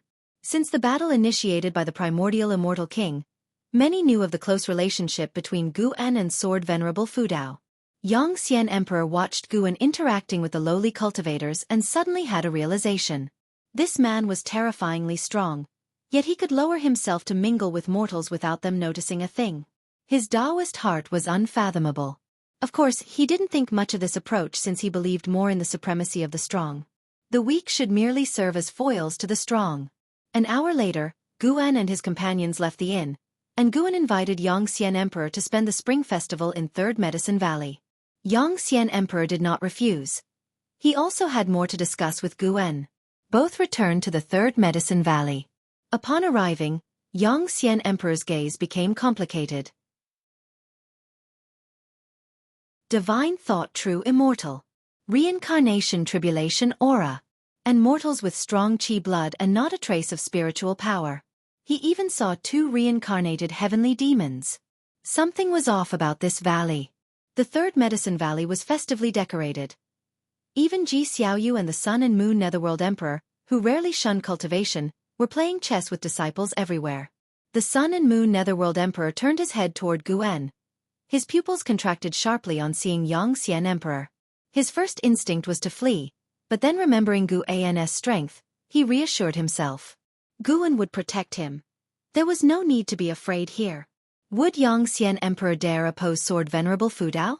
That day, the aura of the primordial immortal king was overwhelmingly strong, yet he was reduced to ashes before Sword Venerable Fudao. From that day on, Guan was regarded by the Sun and Moon Netherworld Emperor as the most powerful being in the great heavenly spirit land. He even suspected Guan was Shangtian. Apart from Shangtian, who else in the great heavenly spirit land could be so powerful? The Sun and Moon Netherworld Emperor diverted his gaze and continued to play chess with the 9-Finger Divine Lord, who was visibly upset and indecisive in his moves. Guan walked further into Medicine Valley, introducing the situation of the Third Medicine Valley to Yongxian Emperor. Yongxian Emperor grew interested in the Third Medicine Valley. Subsequently, Guan asked Long Qing to entertain Yongxian Emperor. He had himself to meet Shen Zhen. Shen Zhen was messing around in his bookshelf again. Ever since learning about Gu An's strength, Long Qing had taken very seriously any tasks given by Guan. This was his chance to perform. He was very enthusiastic with Yang Xian Emperor, who found him quite interesting as well. Not sure why, Yang Xian Emperor felt that Long Qing seemed familiar, as if he had met him in a previous life. He guessed that he might have encountered Long Qing's past life. However, this was Sword Venerable Fudao's territory, and Long Qing addressed him as master, so Yang Xian Emperor wouldn't dare act recklessly. As dusk approached, all disciples gathered in the loft area. Some sat drinking, others stood arm in arm, and yet others were sparring to enhance the festive mood, keeping the atmosphere lively. Yang Xian Emperor's attention was on Guan. He saw Guan surrounded by Xin Zhen, Zhen Qin, Yilan, Ji Xiaoyu, and an Xian, with Xin Zhen and Zhen Qin directly beside him, sparring verbally. Zhen Qin was nearly putting her feet on the table. This gave Yang Xian Emperor a deeper understanding of Sword Venerable Fudao. This man truly was a hidden hermit. Yilan watched Zhen Qin verbally sparring with Xin Zhen, a smile on her face. Not that she found Zhen Qin's actions appropriate, she simply enjoyed the atmosphere. It was different from the subsect where people revered her, making her feel as though she had returned to Mystic Valley 700 years ago. After so many years, how could recalling the original intentions not be wonderful? Ji Xiaoyu watched Guan intently. He could see the displeasure in her eyes. What could he do? Everyone insisted on coming to Third Medicine Valley to celebrate the festival with him. It was unstoppable. At least Jiang Qiong was better, waiting for him in the 8 scenic caves. How good it was to interact privately. More crowds always lead to trouble.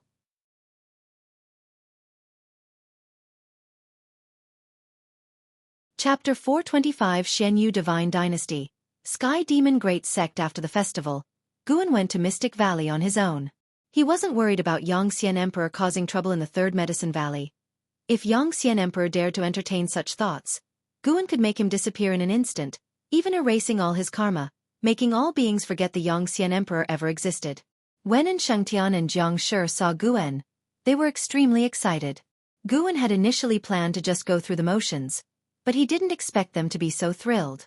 Thus, Guan let the two of them demonstrate their recent cultivation results, then gave them guidance one by one, to their immense surprise and delight. After fussing around for an ancient hour, Guan finally entered the 8 scenic caves. He emerged from the grotto and in the distance, he saw the immense green vine tree, with a young woman in green, swinging under it. It was Jiang Qiong. She was barefoot, with no jewelry on her hands, her long hair casually draped over her shoulders, exuding an aura of pure innocence, unlike her past demeanor as the demon cultivator of the Thousand Autumn Pavilion. She turned her head, and upon seeing Guan approaching, she couldn't help but snort coldly. As Guan drew near, Jiang Qiong couldn't resist mocking. "Where were you indulging yourself last night?" Guan didn't indulge her and replied gruffly, "Do you need something from me? Aren't you the sect master of Juhua sect? I heard your sect also celebrates the Spring Festival. Shouldn't you be overseeing everything?" "What's there to oversee? I've raised so many people. It's time I took a break," huffed Jiang Qiong. She stood up, her feet pressing into the grass. Her eyes gleaming, she suddenly lifted her right foot, trying to brush the grass off onto Guan, but he dodged it. "So I've heard you calling yourself Sword Venerable Fudao?" Jiang Qiong watched Guan closely, her eyes sparkling. She had intended to catch him off guard, yet Guan had still avoided it. This kid really was no ordinary person. Guan kept his distance and countered, "Indeed, what about it?" Jiang Qiong obviously didn't believe it, because Sword Venerable Fudao had personally told her that Guan was his disciple.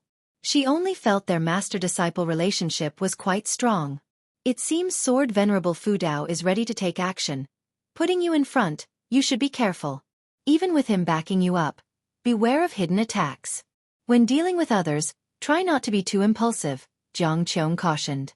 Guan helplessly responded, "Please, do I need you to teach me in this area? Who was it that got kicked out of the Taitsong dynasty on the spot?" Jiang Qiong was immediately displeased and started chasing after Guan, but no matter how she tried, she couldn't catch up. She got serious, chasing Guan at full speed, while he continued to evade her. As the chase went on, Jiang Qiong fell into a profound state, seeing Guan as a series of shadows in her eyes. His figure and step technique seemed so agile and enticing. Who knows how much time had passed? Jiang Qiong suddenly snapped awake to find herself under the green vine tree, while Guan was in front of her, practicing alchemy. She took a deep breath and asked, "What was that just now?" "A step technique. Once mastered, you could be unrivaled in the world," Guan answered casually without turning around. What he had taught was the eternal measuring heaven Dao step, an advanced version of the stepping path of ages step. Aside from himself, no one else had learned it yet.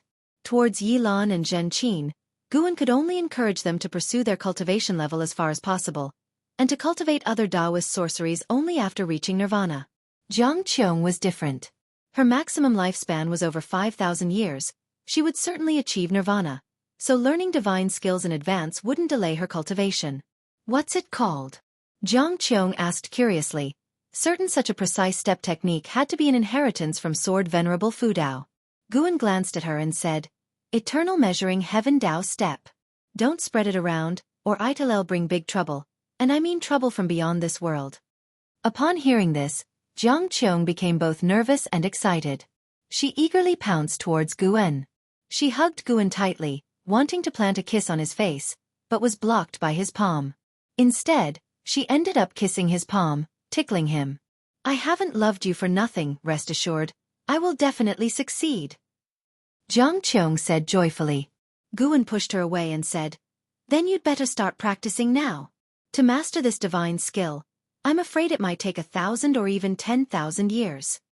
Jiang Qiong didn't believe it and immediately got up to begin her cultivation.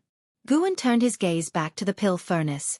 Below the pill furnace, the flames flickered, burning out only to reignite, continuously cycling through a state of reincarnation.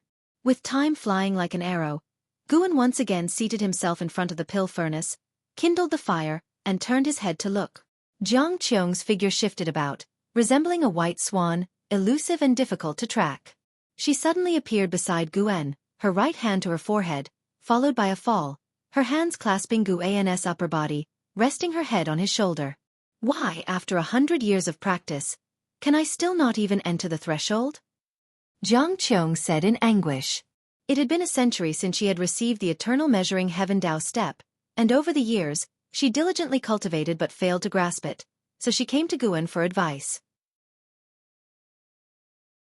She had just demonstrated it, and with her mystic heart realm cultivation level, she couldn't even take 20 steps.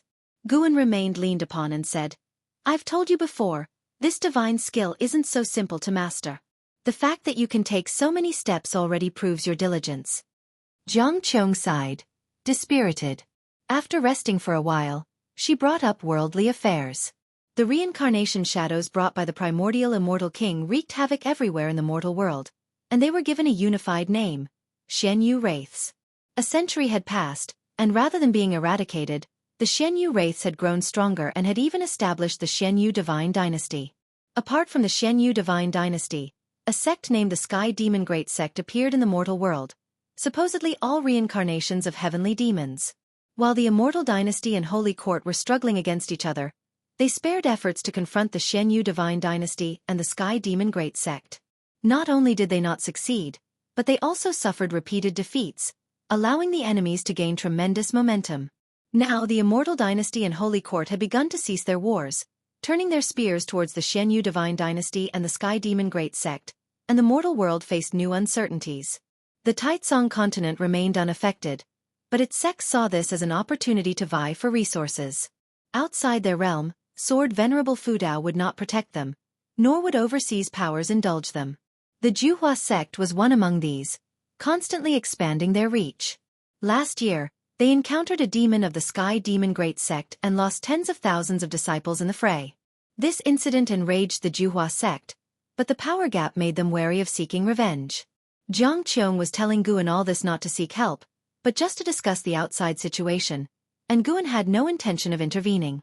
Over the years, the reincarnation vortex continually spawned Xianyu Wraiths, bolstering the strength of the Xianyu Divine Dynasty. Certainly, there were great karmic forces at play behind this. Who knows if the Immortal Dynasty and Holy Court have really reconciled? They would do well to join forces and expel these two powers, otherwise, the The consequences are unthinkable, Jiang Qiong said worriedly. Guan, while refining an elixir, replied, "Don't worry, I will talk to the Yongxian Emperor." Jiang Qiong blinked in surprise and asked, "Are you talking about the sovereign of the immortal dynasty?" "Yes, what about it?" "You're bluffing, making it sound as if you can meet him just like that." "You think I can't? Even if you have Sword Venerable Fudao as your mentor, he's far away in the immortal dynasty." "Heh, it'll take you to meet him today. Why don't you ask him yourself, okay?" Guan rolled his eyes at Jiang Qiong, speaking in a mocking tone. She dared to look down on him. He was no longer the Ji family house servant of yesteryear. He had to show this woman some of his true power.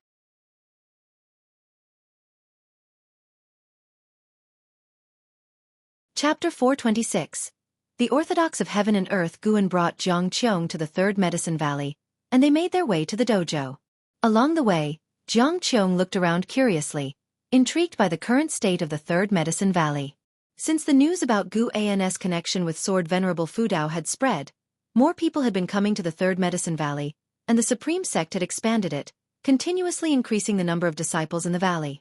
Now, the number of Medicine Valley disciples had surpassed 4,000. At first glance, the Third Medicine Valley seemed like a sect. Jiang Qiong sensed many cultivators with a stronger presence than herself, which made her even more curious about Gu An's current status. Guan approached a senior disciple from behind and tapped him on the shoulder, signaling him to leave. The senior disciple, upon seeing him, immediately felt relieved, quickly stood up to salute, then hurried away. Guan sat down and looked across at the Yongxian Emperor, asking, "You've been here for 100 years, aren't you going back?" Jiang Qiong stood next to Guan, casting a strange look towards Yongxian Emperor. Could it be that the Emperor of the Immortal Dynasty was him? Although the Yongxian Emperor had concealed his cultivation level, the sheer grandeur he emanated was extraordinary. Yongxian Emperor looked at Guan and smilingly asked, "Go back for what?" Comprehending the great Tao here is quite good. He had been in Third Medicine Valley for 100 years. Initially, he was curious why Sword Venerable Fudao would choose to stay hidden in such a modest place, but gradually, he was attracted to the lifestyle here. The disciples working, cultivating, falling in love. Their every action symbolized the laws of the great heaven and earth. Everything in this Medicine Valley seemed to contain some aspect of the Taoist intent. His feelings were not a mere illusion but were influenced by Gu An's Tao fruit in the surroundings. The so-called Tao fruit is also a pathway of Tao, representing the fruits of chasing the Tao by living beings. Even though Guan had concealed his cultivation level, the aura of Shenyuan Zizai Xian still prevailed, and his Shenyuan Tao fruit also influenced everything around him.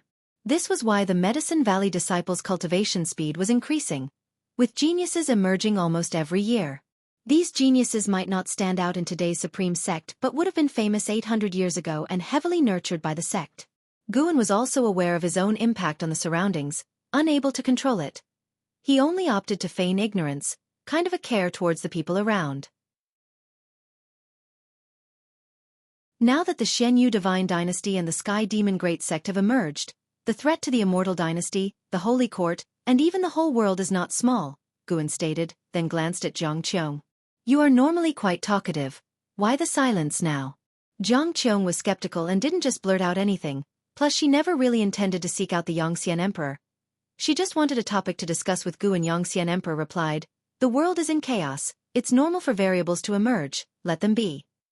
He watched Guan make his move on the board, his gaze subtly changing. He was about to win this game, but with Gu An's move, the situation on the board shifted. Though it wasn't a resurrection from death, it made him sense danger. It seems the Immortal Dynasty is not shouldering the mission of all living beings, rather pursuing the victory of the major trends, Guan muttered with a slight smile. Yongxian Emperor perceived the implications in his words. He didn't avoid them but rather said, "In different periods, the targets pursued will vary. Whether it's the Immortal Dynasty or the Holy Court, when they first rose, they surely won the hearts of the people and shouldered the mission of protecting all living beings. But once you unify the world and become the Lord of all, you will become the common enemy of all beings in misery. There's no power in this world that can satisfy all living beings. From my perspective, the Immortal Dynasty should pursue other things, like the legitimacy of the great heavenly spirit land." Guan remembered the immortal dynasty's spirits once said that the holy court was established by beings from outer heaven.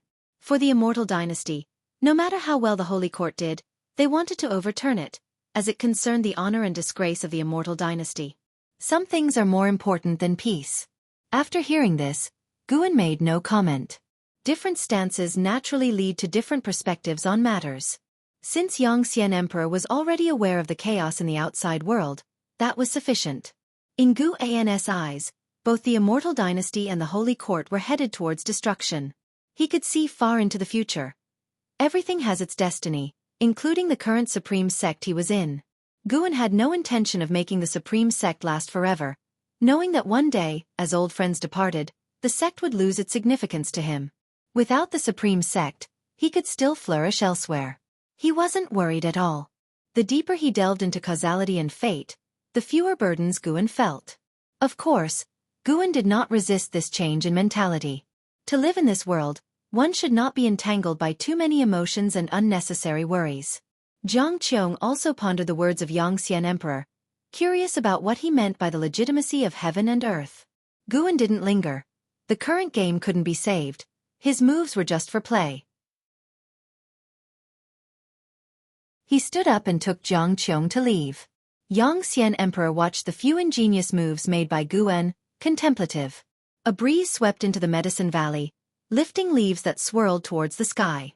Spring had departed and summer arrived, warming the lands of great heaven and earth. On this day, Guan rode the blood prison Great Saint, bringing an Xin to Immortal-Seeking Island. The island master, Sun Hanfeng, personally greeted him, and soon, Hu Shaojian arrived too. With Guan's support, Hu Shaojian, now a cultivator of the void-crossing realm, despite years having passed and their relationship deepening, struggled to hide his excitement and joy in front of Guan, making it difficult for Guan to discern if it was an act. Guan asked Hu Shaojian to take an Xin and the blood prison Great Saint for a stroll, while he discussed matters privately with Sun Hanfeng. With them gone, Sun Hanfeng finally said, "Master, demon cultivators from the Sky Demon Great Sect have been infiltrating Immortal-Seeking Island frequently lately. I sense trouble brewing." Only places like the Taitsong continent, protected by mighty beings, were relatively safe. Immortal-Seeking Island, despite its strong foundations, inevitably attracted covetous eyes. Guan had foreseen a tribulation awaiting Immortal-Seeking Island, which was why he had chosen to come. "Do not worry, just manage the island calmly. No one will disturb Immortal-Seeking Island," Guan, holding his teacup, replied softly while blowing on the steam. Hearing this, Sun Hanfeng smiled. He was a disciple of Mortal World Peak, arranged by Guan to oversee Immortal-Seeking Island, and treated well by Guan. The benefits he reaped each year were not small, and now he truly valued Immortal-Seeking Island, not wanting mishaps to befall it. Shortly after, Sun Hanfeng brought up various other issues, mostly regarding internal disputes or power struggles on the island. Guan spent most of the time listening, and when Sun Hanfeng asked for advice, he did not hold back his opinions. When Sun Hanfeng finished, Guan gestured for him to leave. After Sun Hanfeng departed, Guan remained seated, looking out toward the blue sky, his gaze reaching beyond the heavens and earth. He was looking at an old friend. Tattered clouds hung like torn fabric across the sky, and figures exuding demonic qi hovered in midair. Among them, one with the most intense demonic qi had a giant red fireball and deep red chains wriggling like snakes behind him. Their eyes were all fixated on a ruined and solitary island below, where trees were toppled and the ground upheaved, creating a pockmarked landscape. Dressed in black, Leah stood atop a pile of rubble, with a sword in his right hand and Divine Exotic City in his left, while Divine Exotic Immortal Spirit perched on his shoulder. "Zhao Shueha, is that all the capacity you have? Capturing me won't be that easy," Leah taunted loudly, a cold expression between his brows. Zhao Shueha stood in front of the red fireball, toying with the chains around him, an indifferent expression on his face, as he looked down at Leah. "Leah, how long can you last relying on the power of Divine Exotic City? Join the Sky Demon Great Sect. Holy Court is not for you. You must sense the weariness of Holy Court. Without Shengtian, the chaos in Holy Court holds no merit for nurturing you." Leah frowned slightly upon hearing this. He had been in the holy position within Holy Court for many years but had not reaped significant benefits. Recently, the chief fortune of his position was extracted, making his cultivation unstable. He had no choice but to venture out, partly to clear his mind.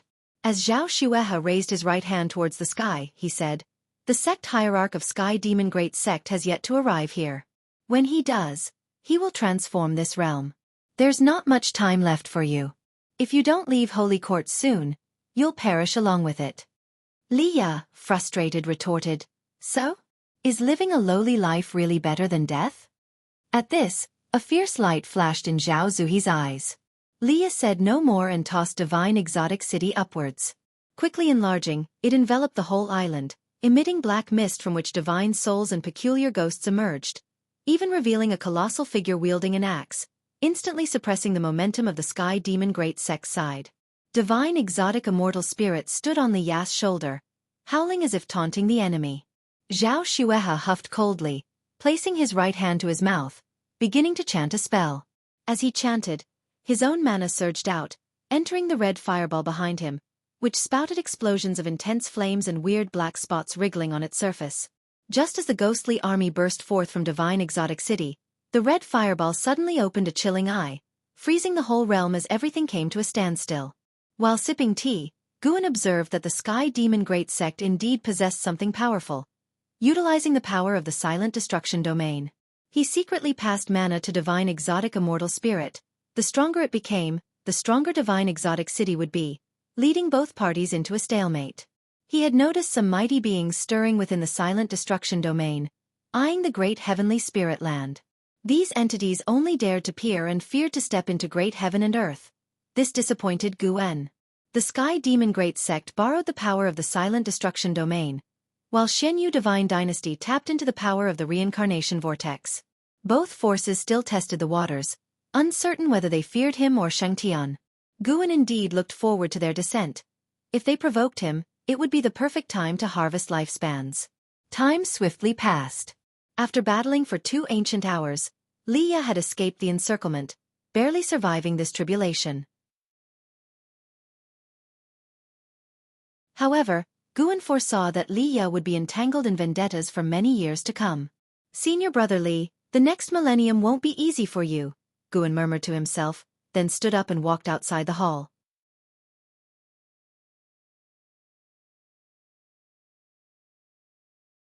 Chapter 427.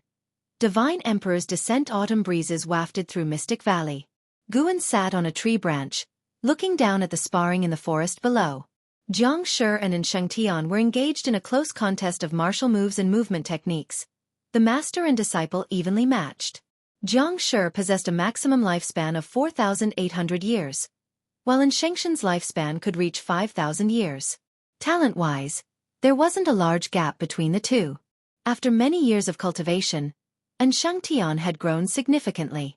When it came to hand-to-hand combat, he could fight Jiang Shi to a standstill. However, their sparring didn't interest Guan much. Despite watching them, his thoughts were actually on Li Ya. Since escaping from a desperate situation, Li Ya had been chased by the Sky Demon Great Sect. Fortunately, no particularly strong entities had set their sights on him yet, and the strongest among his pursuers were only at the Wandering Immortal Realm. Li Ya was currently engaged in battle. Most followers within the Sky Demon Great Sect were reincarnations of heavenly demons, awakening their original souls, but there were also some infiltrators from outer heaven who had descended as demons, nearly all of whom had cultivation levels above the Immortal Tao 4th layer heaven. After years of warfare with the Immortal Dynasty, the Holy Court's control over outer heaven was weakening. Guan lifted his gaze and saw figures coming and going from the great heavenly spirit land without anyone daring to block them. In such circumstances, the Sky Demon Great Sect was rising swiftly, spreading across the world like a wildfire.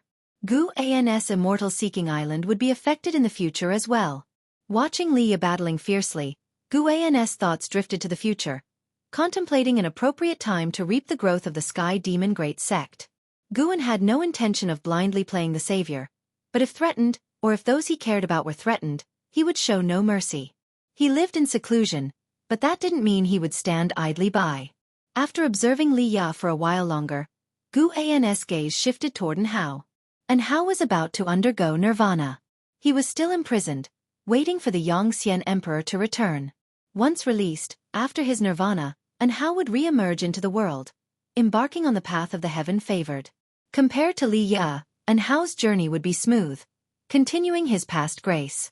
Guan then turned his attention to other old acquaintances, and as he did, his thoughts suddenly turned to Xiaochuan and Yang Jian. Both had entered the reincarnation vortex, yet there had been no word from them, and Guan could no longer feel the destruction Dao seal on Xiaochuan's soul, indicating a great distance between them. After a long while, Jiang Shi came to the base of the tree, looking up to ask, "Master, how did we perform just now?" And Shengtian also walked over, expectantly looking up at Guan. Guan withdrew his divine thought, glanced at them, and said thoughtfully, "In truth, both of your growth rates are rapid, you can be considered geniuses. You don't need to be so tense. There's no need to prove anything to me. Strong or weak, as long as you don't betray me, I naturally won't abandon you." These two disciples had many merits, but every time they saw him, they became nervous, and they were eager to demonstrate their abilities, which made him feel uncomfortable. Upon hearing this, Shengtian smiled. Jiang Shi also let out a sigh of relief. Unlike an Xian and Long Qing, they had sought Guan for their own gain, so they could never be at ease in front of him, always maintaining a deep reverence for him. Guan then added, "In a while, I'll arrange for a disciple to spar with you. The two of you will take him on together, to broaden your horizons." On hearing this, Shengshen's eyes brightened as he asked, "Is it a disciple from the Third Medicine Valley?" They had naturally heard of the Third Medicine Valley, but had never been there. Even though Mystic Valley had a transmission array platform, the disciples from the two valleys were not permitted to use it for visits, a rule set by Guan himself. Anyone who violated this rule was expelled from Medicine Valley. "Yes, unlike the others, he's a direct disciple like you. This lad is combative, so don't underestimate him," Guan replied, and with that, he descended from the tree. Upon hearing this, Jiang Shi and Shengtian tensed up again. Guan somewhat helplessly said, "Don't be nervous. Even if you lose, it's normal. My aim is just to enhance your practical experience." The two exchanged a glance, then forced a smile, clearly strained. Guan found it dull and shook his head, then turned and walked away, refusing their offer to follow. "Continue your cultivation. The tribulations of the world are increasing. Who knows, they might reach Mystic Valley one day, and then we'll need you two to guard Mystic Valley." Upon hearing Guan's words, the pair stopped in their tracks, their fighting spirits suddenly ignited. They didn't believe Mystic Valley could be in danger. Clearly, this was Guan's test for them. Guan made his way back to the Third Medicine Valley. As soon as he stepped from the transmission array platform, someone blocked his path. "I am Lu Changjing. I wish to have a word with the Valley Master if you may," said a middle-aged man standing before Guan, bowing respectfully. But before he could finish, Guan interrupted him, "Immortal Fall Gorge doesn't qualify." Guan walked past Lu Changjing, heading towards his loft. Immortal Fall Gorge was Lu Changjing's sect, a great sect on the seas. Guan knew of it through the causal threads he saw surrounding Lu Changjing. The strongest within Immortal Fall Gorge had attained the divine immortal of wondrous Dharma realm, which in Guan's eyes, indeed did not qualify. Upon hearing Guan's words, Lu Changjing's face flushed. He turned around, wanting to speak, but seeing Guan's retreating figure, he dared not show anger or figure out how to retain him. For Guan to speak directly of Immortal Fall Gorge indicated he truly did not regard it highly. Is he Sword Venerable Fudao himself, or a disciple of Sword Venerable Fudao? Lu Changjing frowned in thought. Being rejected was regrettable, but the thought that the other party might indeed be Sword Venerable Fudao filled him with excitement. The Sword Venerable Fudao was an existence comparable to the Yongxian Emperor. Lu Changjing took a deep breath and turned to visit the main city of sect of the Supreme Sect. As he turned around, a figure barred his way. He looked up and involuntarily furrowed his brows. This emperor has some connections with Immortal Fall Gorge. "Take me there," the Yongxian Emperor said indifferently to Lu Changjing. Overwhelmed by the Yongxian Emperor's imposing aura, Lu Changjing cautiously asked, "May I inquire who Taoist friend is?" "Yongxian Emperor, have you ever heard of him?" "What?" Lu Changjing's face changed dramatically. A look of terror etched on his features. Passing disciples who heard the three words, Yongxian Emperor, instinctively turned their heads to look, as the Yongxian Emperor with a wave of his sleeve, disappeared into thin air along with Lu Changjing. Far away, Shen Shinzi, who was meditating under a tree, furrowed his brows, his eyes filled with a look of shock. That man was actually the lord of the immortal dynasty, the Yongxian Emperor. Over the past 100 years, he had played many games of chess with Yongxian Emperor and always found him inscrutable. He hadn't realized his origin was so extraordinary. If even the Yongxian Emperor would come to spend a century in the Third Medicine Valley, what kind of legendary figures might appear in the future? Shen Shinzi turned his head towards where Guan stood, feeling that Guan's silhouette was so majestic as if he could bear the weight of the heavens collapsing. 30 years later, at the subsect of Supreme Sect, Yi Mansion, Guan and Yi Lan were enjoying tea in the courtyard. The fragrance of the tea pervaded the air, attracting several spirit birds to perch on the branches. It was a rare occasion without Zhen Qin causing a nuisance. Guan and Yi Lan were both enjoying the moment. With one hand propping her chin, Yi Lan looked at Guan and asked with a smile. Recently, Su Jie from your Third Medicine Valley has become quite famous. Even the news has reached our subsect, hasn't it? That kid's talent is indeed outstanding. He's really brought honor to the Third Medicine Valley, Guan responded with a smile. Su Jie had become a master disciple after only 5 years in the Third Medicine Valley. Guan did not give him personal guidance. He received the same treatment as the other disciples. This resulted in Su Jie not having a strong sense of belonging to the Third Medicine Valley, treating it merely as a stepping stone in his journey of cultivation. Su Jie was not particularly enthusiastic about Sword Venerable Fudao, and Guan even heard him privately telling other disciples that he would surpass Sword Venerable Fudao one day.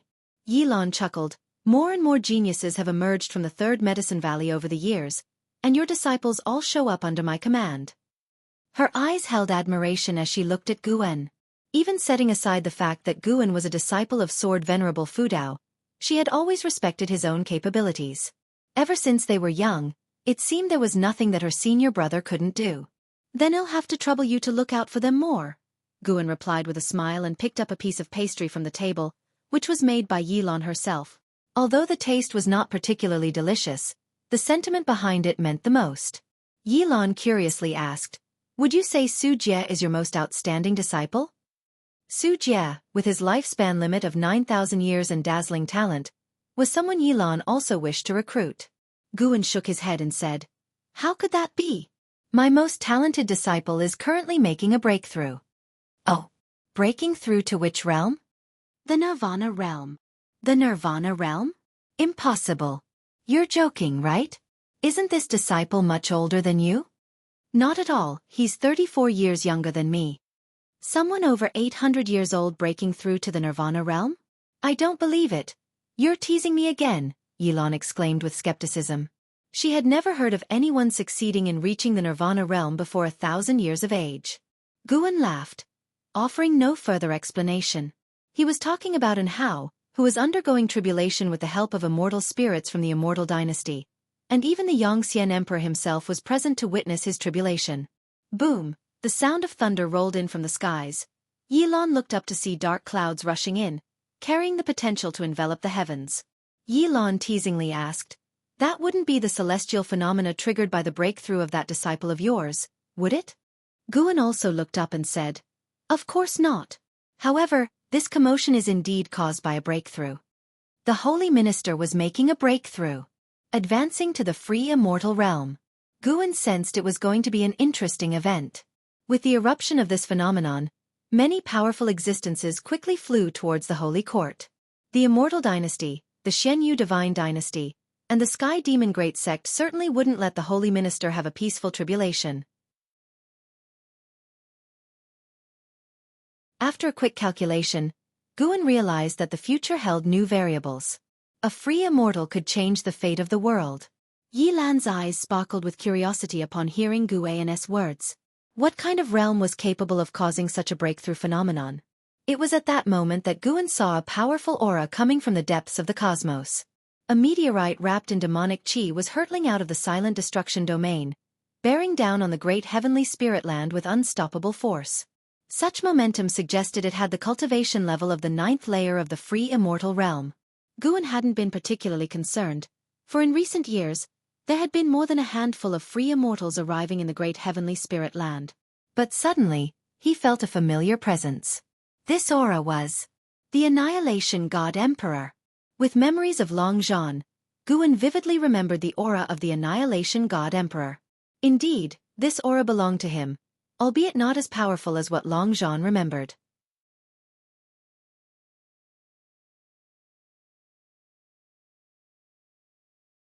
Chapter 428 Long Qing's fear Holy Minister broke through.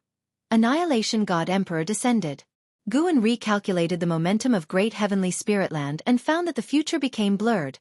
Many things could not be thoroughly predicted. Most critically, Guan was unclear about the purpose of the Annihilation God Emperor's visit to the Great Heavenly Spiritland. Long Zhan was from an era far distant from his own, with the battle court he established becoming ancient legend, making the Annihilation God Emperor only stronger than before. How could he not be wary? Even if this presence of the Annihilation God Emperor was just the aura of the free immortal, Guan believed that his true form would be an incredibly tricky existence. Under Guan's watch, the meteorite carrying the aura of the Annihilation God Emperor rapidly approached the Great Heavenly Spirit Land. The powerful beings within the Great Heavenly Spirit Land were also alarmed by the Annihilation God Emperor, all using divine thought and divine sense to probe, but no one dared to obstruct the Annihilation God Emperor. Within the Holy Land of the Holy Court, vast heavenly thunder covered tens of thousands of miles of sky. The Holy Minister amidst the tribulation looked up, his eyes revealing a wary expression. He knew his crossing of tribulation would bring trouble, but he had not expected such a powerful being to come. The aura of the Annihilation God Emperor reminded him of the primordial immortal king from before. He cursed the heavens for being unfair, but at this point, he could only grit his teeth and break through. Once the heavenly tribulation began, there was no turning back, either die or succeed in crossing. He leveraged the chief fortune of the Holy Court to break through. He could not afford to lose, because if he failed, the entire Holy Court would suffer greatly. Chief fortune connecting every living being of the court. Rings upon rings of grand formations guarded the Holy Minister, dazzling and emitting vast and infinite pressure, countering the heavenly might, stirring chaos in the heaven and earth rules, which also caused the surrounding mountains and oceans of the Holy Court to trigger cataclysms. Under the Holy Minister's gaze, a meteor streaked across the sky, the celestial thunder unable to obscure the meteor's brilliance. At this moment, not only the Holy Minister saw the meteor, great cultivators and demons from various powers across the land also saw it. Inside Yi Mansion, Yi Lan also saw the meteor crossing the horizon, and for some reason, she felt an unexplained palpitation. She couldn't help but look towards Guan and asked, "Did you see that meteor just now?" Guan nodded, said, "Did you make a wish?" Yi Lan gave him a glance, a worried expression across her brow, said, "At that moment just now, I was inexplicably scared." Could it be another demon from outer heaven descending? Guan chuckled and said, "What's there to fear? When has the Supreme Sect ever encountered such calamity? I've always felt quite at peace. The danger lies in the overseas realms." "That's not the right way to think. We can't always rely on others. The sword Venerable Fudao will leave eventually." Yilan shook her head. Guan offered comfort, said, "I am the sword Venerable Fudao, don't worry." She laughed upon hearing this, said, "Really? Then can Senior teach me divine skills? It's not impossible, say something nice." "Want to hear something nice?" Yilan gave Guan a flirtatious smile, then stood up and walked towards him. Guan hurriedly raised his hand and said, "I was joking." "Humph, I took it seriously." Boom, the meteor, enshrouded in blazing flames, shattered the sea of clouds, crashing down upon the mountains with terrifying momentum, instantly crushing miles of mountains and forests. Bright light bursting forth, rolling dust rose into the air, like a massive wall of dust pushing towards the distance, destroying everything in its path. The earth shook and trembled, as if it were the apocalypse. As this force spread to the horizon, terrifying waves of flame emerged at the center of the explosion, seeming to burst through the sky. This power from beyond wreaked havoc on all upon the land, merciless and brutally cruel. After an unknown period, the roaring between heaven and earth ceased, but the rolling dust continued to churn, just without its former intensity. A figure stepped out from the dust, clad in a black robe overlaid with black scale armor shimmering with a cold light. He wore a fierce helmet with two horn-like blades pointing to the sky. Below the helmet there was no face, only pitch blackness, akin to a lifeless black hole. With each step, the gravel beneath his feet turned to dust. The surface revealed magma patterns, terribly fearsome. He stopped walking, looked up, still pitch black under the helmet, without eyes. It was unclear what he was looking at, or perhaps what he was sensing. He shifted his left foot to the side, instantly dispersing the dust between heaven and earth, revealing the wounded land. Shocking to behold, he stood within a massive crater, over 100 miles wide. Outside the crater, the land was littered with rocks and crevices, barren and desolate. Not just the dust on the land. Even the sky suddenly cleared. The Annihilation God Emperor turned his head towards the distance. After looking for several moments, he turned and walked away. With one step, his figure shifted millions of miles. The land was boundlessly vast. He took 5 continuous steps and still had not reached the edge of the continent. He arrived at a cliff, where the area was still trembling. Following his gaze downward, a city below the cliff was collapsing, and the mortals were wailing and crying, their misery extreme. The Annihilation God Emperor remained silent for a while, then suddenly waved his sleeve, and the earth regained its calm. Pieces of rubble and wooden pillars rose and flew toward the distance. After doing all this, he disappeared on the cliff. The cries beneath the cliff abruptly ceased, and the whole world fell into silence. In the evening, Guan entered the Third Medicine Valley, watching the Annihilation God Emperor travel the other side of the world, temporarily unable to discern his purpose.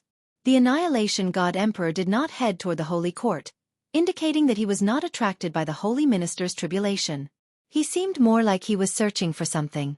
Perhaps it was no coincidence, fearing the Holy Minister's tribulation might affect what he was seeking.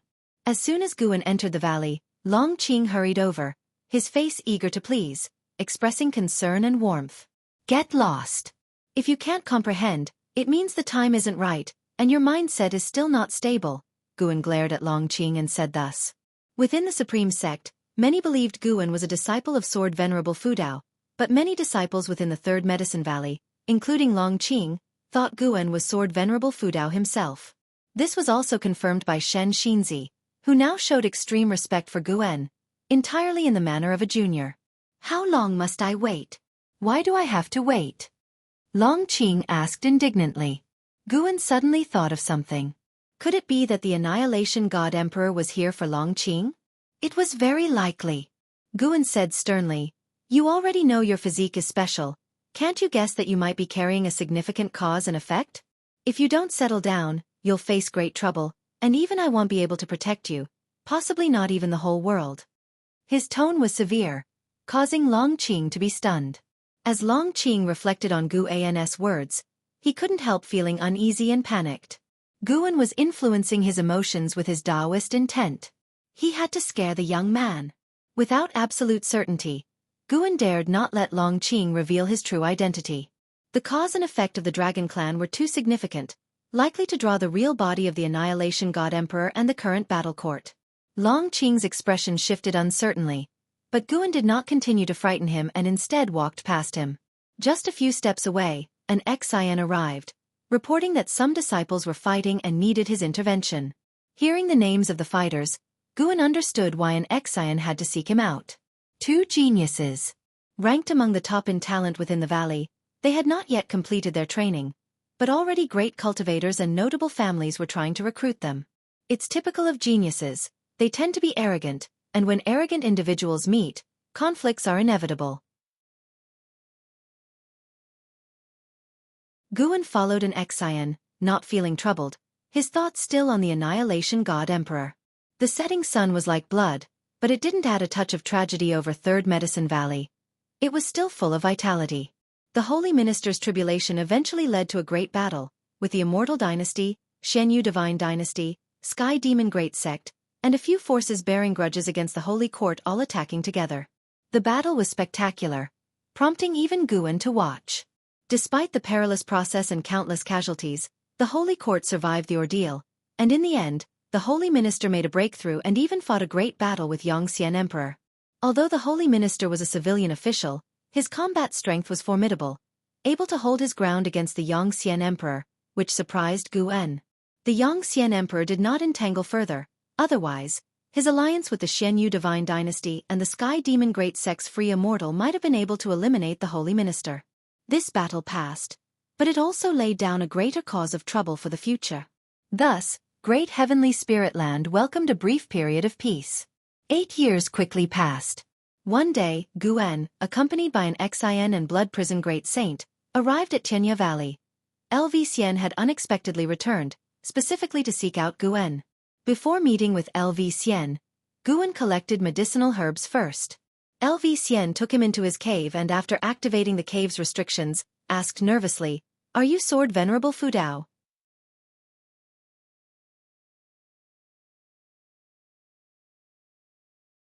Chapter 429 Heavenly Tao has its own fixed number. Facing LV Xian's inquiry, Guen raised an eyebrow and said, "So the news has reached your ears?" LV Xian crossed his arms in front of his chest, chuckling proudly. "Of course. That's really slow." "What?" LV Xian's smile froze, uncertain of what to say. If it were anyone else, he would have responded with a kick, but facing Guen, what could he do? Endure, that's what. Guen found his expression amusing, so he pretended to be mysterious and said, "That's right, I am Sword Venerable Fudao. However, many people don't believe it and think that I am just a disciple of Sword Venerable Fudao. You must keep this matter between us. Heaven knows, earth knows, you know, and I know." Upon hearing this, LV Xian became excited. His body trembled as he asked carefully, "Is it true? Why, let me know." Guan's gaze deepened as he said, "Even though you are no match for me, in my eyes, you are the only one who poses a threat to my talent. And how doesn't have what it takes? He's too compliant and will stumble eventually. Only those prodigies who survive can be considered strong." LV Xian was deeply moved, his fists clenched and blood boiling with excitement. Guen was satisfied with his reaction. Winning people over with just a few words. Why not? Then, Guen went and sat down at a stone table to the side. LV Xian snapped back to reality and hurried to follow. Sitting across from Guen, LV Xian asked nervously, "Is it your talent, or are you the reincarnation of a great power, or have you concealed your age?" Guen looked at him and replied, "When you reach the immortal path realm, you'll understand a stage called reincarnation tribulation." Reincarnation tribulation? LV Xian was captivated just by the name. Guen asked, "You didn't come to find me just to confirm this, did you?" He could guess LV Xian's purpose, but he preferred to hear LV Xian say it himself. LV Xian took a deep breath and said, "The Xianyu Divine Dynasty has invited me to join.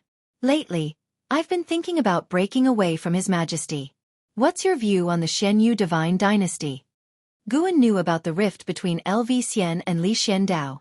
As Li Xiandao was becoming stronger, he began to reveal his true nature, like Guen, and became increasingly domineering, which added to the pressure on those around him. Guen replied, "If you want it as a stepping stone, then it indeed is a good place. But if you plan to stay with the Xianyu Divine Dynasty, they will all go up in smoke." LV Xian's eyes widened as he asked, "The Xianyu Divine Dynasty will be destroyed?" Guen chuckled, "To be more precise, all the powers of this world will go up in smoke, the old forces will turn to dust." "Including the supreme sect, Taizong Dynasty?" "Yes. Why?" "Because the world has its cycles, and the heavenly Tao has its set parameters."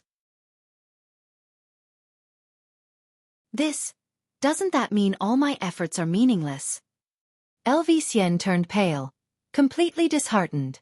Guen shook his head, his words laden with profound meaning. "Someone always survives. But think about it, if all the powers of the world disappear and 99% of beings turn to dust, and you survive, then after weathering that period, what will your status be in this world?"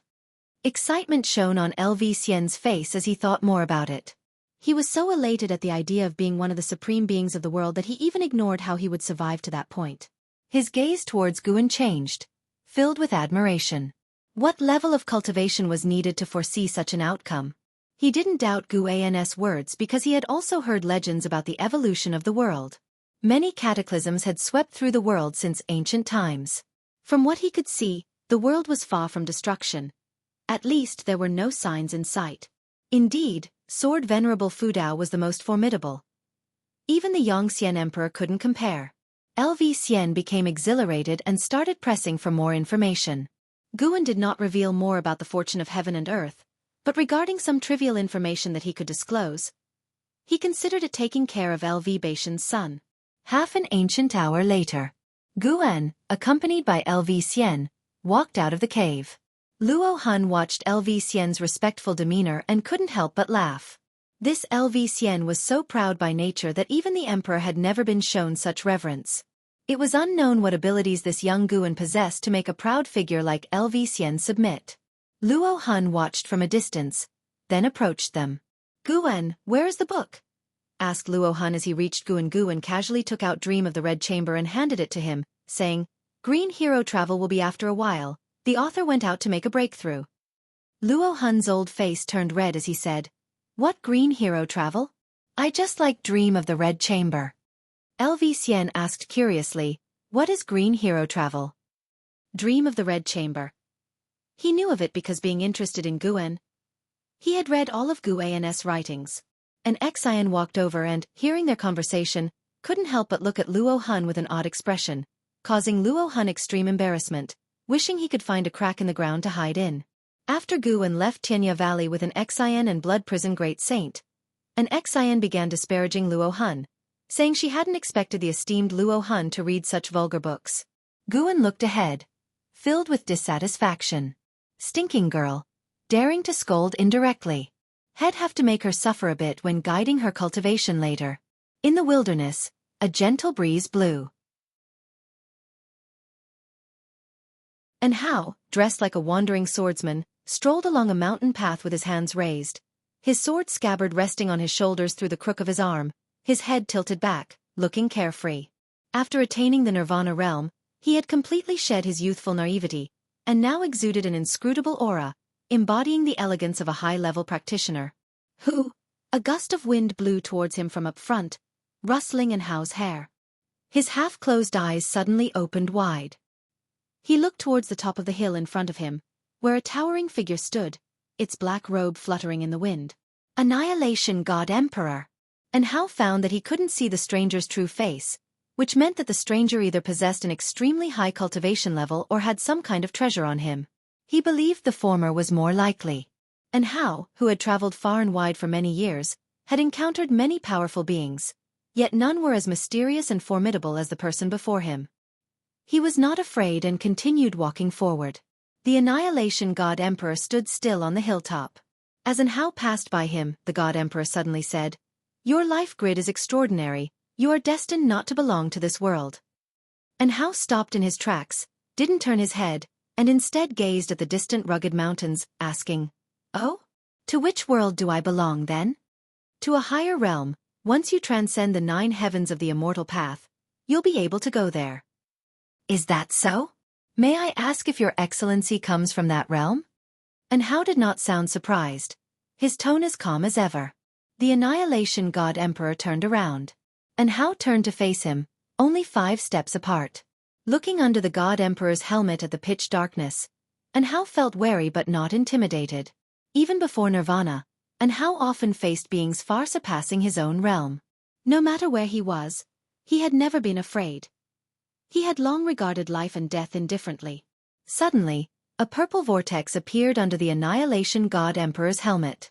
And Hao unconsciously looked at it, his gaze changing and losing its brightness.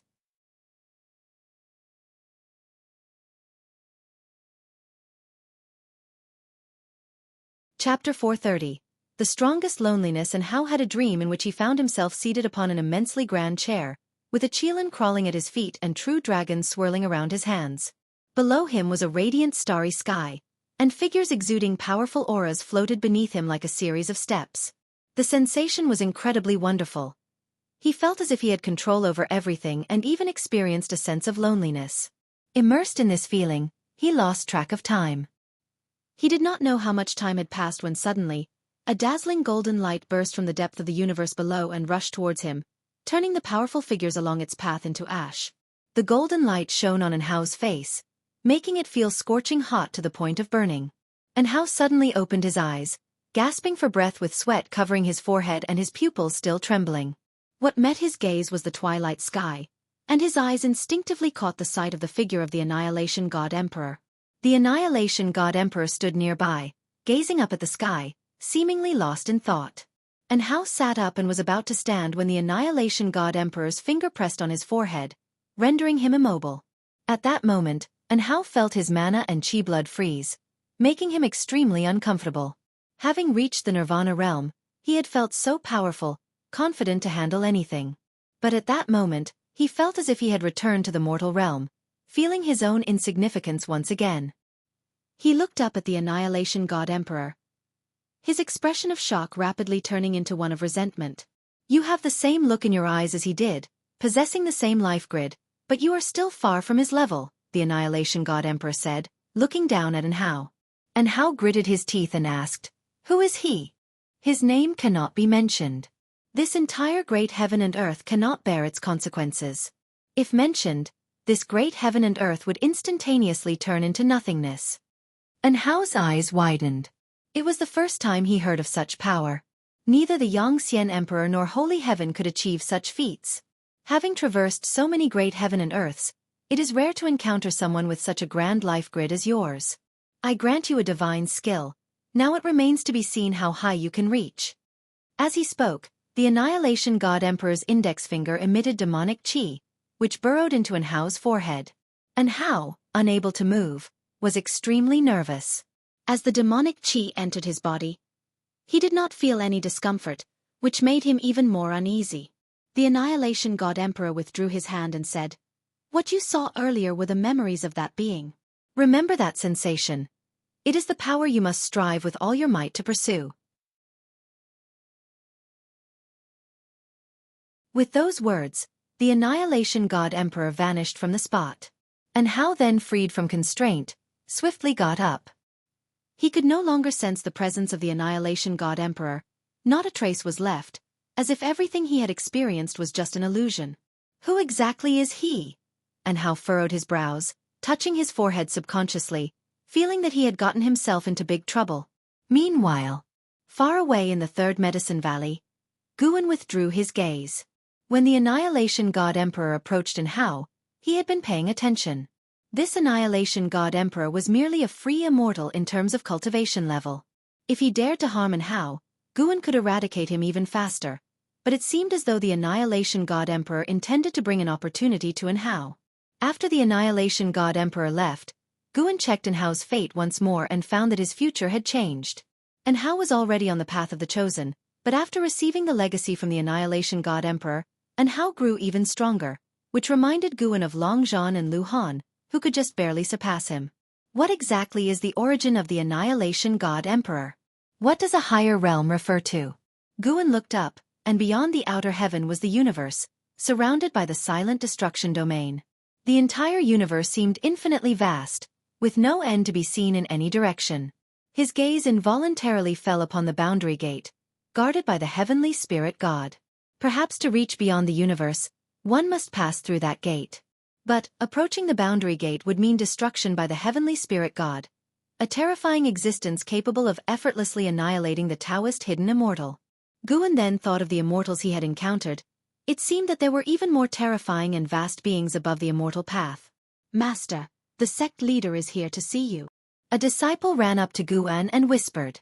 Guan, standing in front of a wooden railing, withdrew his gaze and nodded to the disciple, then walked towards his loft. Returning to the room, Guan saw LV Batian, who immediately rose to greet him.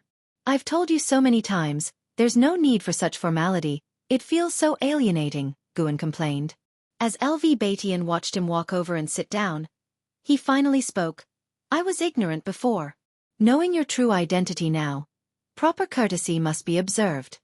Guan's face remained unchanged, but he was pleased inside. Old LV really understood people's hearts. He invited LV Batian to sit and asked why he had come. "Your disciple, Su Jia, had a conflict with a family. It was a misunderstanding, and I have had the family release him and have tried hard to ease the relationship. However, Su Jia is still unhappy," LV Batian began, his face showing helplessness as he spoke. Due to the prior incident with the Wu Ju, LV Batian dared not be careless. With such extraordinary talent, Su Jia likely had Guan's guidance behind him. He had to handle the situation carefully. Guan replied nonchalantly, "If he's unhappy, so be it. The supreme sect must not indulge him." LV Batian pondered the underlying meaning of Guan's words and responded, "He's still young after all, and his talent is indeed rare. He reminds me of Enhao in his earlier years." Mentioning Enhao made him think of an Xian, and his expression turned strange. When many things were connected, they seemed so absurd. He also wondered what and how's feelings would be if he knew all this.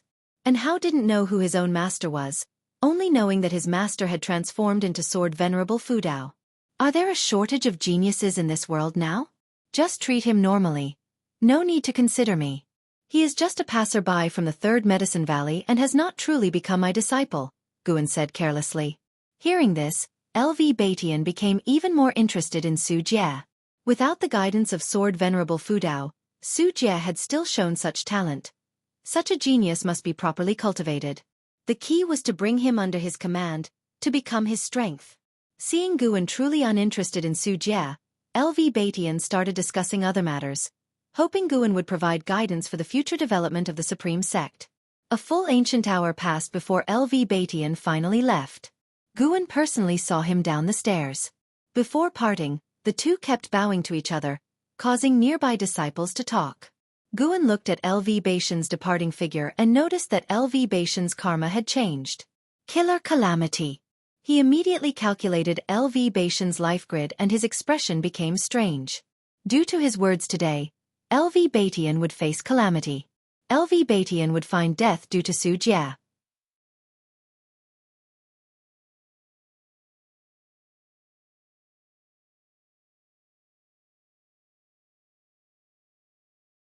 Name, Guan. Lifespan, 899/1, 393, 608, 114. Physique, Mixed Yuan Dao Golden Body. Cultivation level, Perfect Shen Yuan Zi Zai Immortal Realm, almost 1.4 billion years of lifespan and close to 900 years old. Guan, looking at his age, felt the passage of time, unaware of how old he had grown.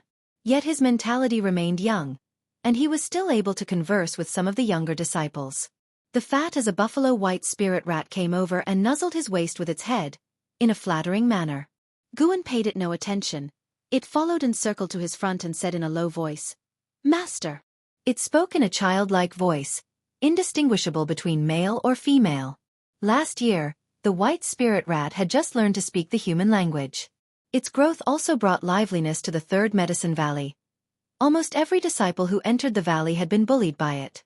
It had a strong presence in the Third Medicine Valley, and the disciples respectfully kept their distance. After all, it was the master's demon pet. They couldn't fight back even if bullied by it. "Spit it out if you have something to say," Guan said impatiently, looking at the white spirit rat with annoyance. The creature had recently been pestering him to raise a batch of female rabbit demons, which he found quite disgraceful. How could he, so esteemed and virtuous, have raised such a demon pet? Guan thought of the 3 Tian Yaoer sisters and the deep-sea dragon carp, seeming somewhat abnormal as well. In contrast, the blood prison great saint was quite steady. He would focus on nurturing the blood prison great saint from now on. "Master, I had a dream earlier where I was cultivating, and I still remember. It was a fist technique. Would you take a look?" The white spirit rat said softly, its beady eyes filled with excitement. Because of its obesity, it lacked the cunning look of a rat demon, appearing rather foolish instead. Guan sat up and said, "I want to see what fist technique you can comprehend." The white spirit rat spent years meditating under the mystic pure tree, consuming heavenly materials and earthly treasures, and its maximum lifespan kept increasing. In a way, this was also a talent, as not everyone could increase their lifespan just by being under the mystic pure tree.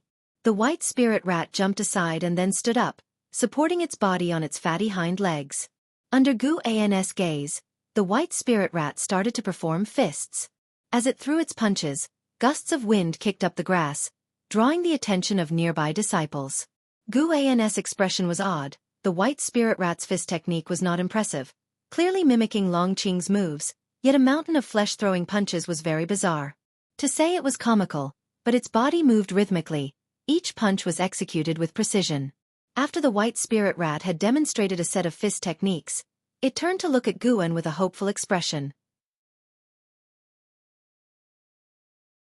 Guan pondered for a moment and said seriously, "Not bad, you can challenge Qing'er now."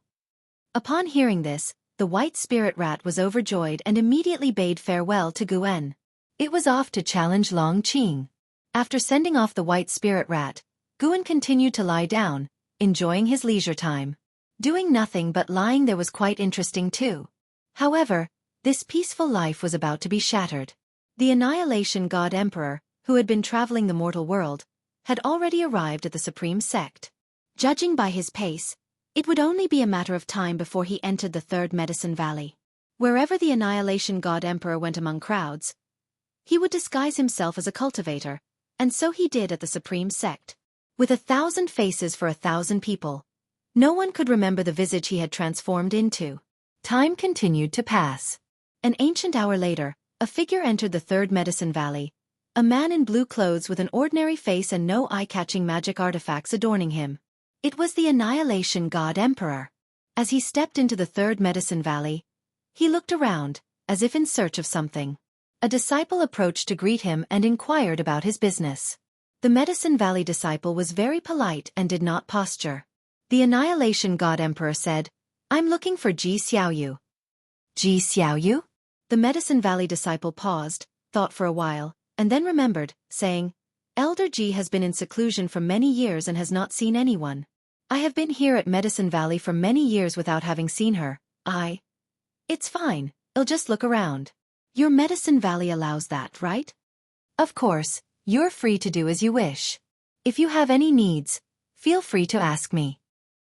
Much appreciated. The Annihilation God Emperor responded, and the Medicine Valley disciple followed up with a bow before leaving. Afterwards, the Annihilation God Emperor continued forward. When he passed by the dojo, he turned his head to look, but after a mere glance, he withdrew his gaze and did not pause in his footsteps. 2 female disciples walked towards him, one of whom was Yu Yingying. "I told you before that the heavenly-colored evergreen grass needs constant attention. You didn't listen. Do you know how many top-grade spirit stones are lost with one plant?" Yu Yingying complained, while the woman beside her was almost crying, her lips quivering. As the Annihilation God Emperor was about to pass by Yu Yingying, he suddenly said, "For one facing imminent death, you've managed to live quite tenaciously." Upon hearing this, Yu Yingying stopped in her tracks, looking suspiciously at the Annihilation God Emperor. She knew that she was a reincarnation of a heavenly demon, and with Gu An's help over the years, her cultivation level had been continuously growing. Although not a genius, at least she was far from her lifespan's limit. Hearing the words of the Annihilation God Emperor, Yu Yingying instinctively panicked. "Are you talking to me?" Yu Yingying stared at the Annihilation God Emperor and asked.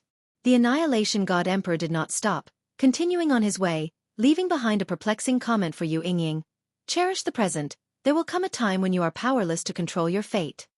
A time when she is powerless to control her fate? Yu Yingying furrowed her brows, immediately feeling uneasy. The Annihilation God Emperor eventually reached Gu An's pavilion, where the Blood Prison Great Saint looked up at him, his eyes filled with curiosity. "Reincarnation Path Emperor. Aren't you going to show yourself?" The Annihilation God Emperor spoke, saying words that Shen Xinzi, who was eavesdropping from afar, could not hear. After hearing what the Annihilation God Emperor had said to Yu Yingying, Shen Xinzi became curious and puzzled about him. But unfortunately, the Annihilation God Emperor did not allow his eavesdropping to continue. "Reincarnation Path Emperor?" The Blood Prison Great Saint promptly stood up, watching the Annihilation God Emperor warily. The Annihilation God Emperor glanced at him and said, "Future Great Saint, sit down. Pretend you saw nothing, heard nothing. My future identity has been seen through by him? He is a real master. How extraordinary." Blood Prison Great Saint's heart raced with excitement, as he began to fantasize about his own future greatness. He was not afraid of the Annihilation God Emperor Kaos.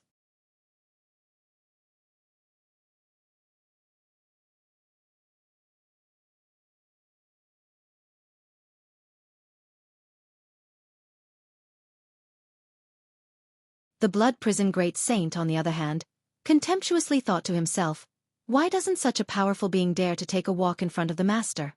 In his view, the Annihilation God Emperor was wary of Guan. Time continued to pass. As dusk approached, Guan sat up. He stretched lazily, having had a very comfortable sleep. He even had a dream, as if he had experienced lifespan samsara. But it was not as real as the memories left by lifespan samsara. This made Guan want to start another round of lifespan samsara. He stood up and walked towards the attic, spotting the white spirit rat on the way, which was looking at him with a plaintive gaze. Guan noticed that one of its legs was twitching, clearly injured. It had been at a disadvantage at Long Qing's place. Fortunately, the breakthrough deepened their path of returning primordial spirit, Guan said with a smile, a smug look on his face. Being cautious was always right. When he arrived at the front of his attic, Ji Xiaoyu walked out from inside. Let's go up to talk. Ji Xiaoyu came up to Guan and suggested in a low voice. After that, she went up the stairs first, with Guan following behind. Once upstairs and in the room, Ji Xiaoyu began to cast spells, setting up restrictions around the room to prevent others from spying, even utilizing the power of the primordial Taoist talisman. Is it that serious? Guan feigned surprise. Ji Xiaoyu fixed her gaze on Guan, her eyes complex. Guan touched his face and asked, "What's the matter? Have you awakened memories of your past life? Or rather, have you not gone through reincarnation tribulation at all? Who exactly are you?" Ji Xiaoyu asked softly.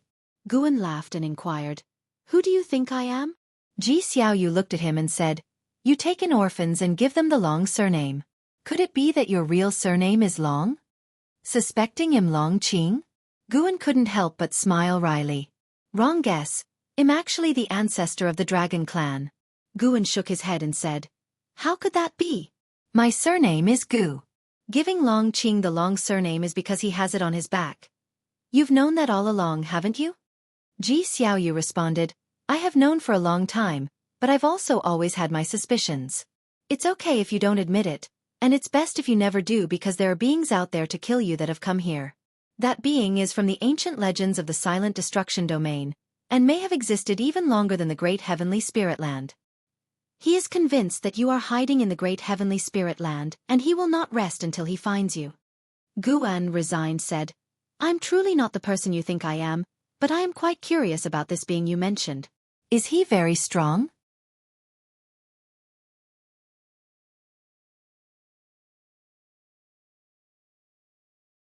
Chapter 433, Chivalrous Reincarnation, Yang Xian. He is naturally very strong, perhaps the most powerful being I remember, and I don't even know how high his Tao level is, but one thing is certain, if he discovers your true identity, or if you offend him, you won't stand a chance. Ji Xiaoyu looked at Guan and spoke seriously, her tone somewhat cold. Guan didn't get angry but was surprised as he asked, "That impressive? Do you admire him?" Ji Xiaoyu frowned and said, "How could that be possible? I am just worried about your safety. He will take action next, and you must practice restraint, avoid revealing yourself, and try not to make a move if possible." "What kind of move could I make?" "I'm just an ordinary farming cultivator," said Guan with a shrug. The more he acted like this, the more vexed Ji Xiaoyu became, thinking him too arrogant. Seeing her about to erupt, Guan continued, "Don't worry, I know what I'm doing, and I'm really not who you think I am." Ji Xiaoyu calmed her emotions and said, "It's good as long as you understand." After that, she released the power of the primordial Taoist talisman and walked past Guan. Guan turned to look at her and asked, "Are you leaving just like that?"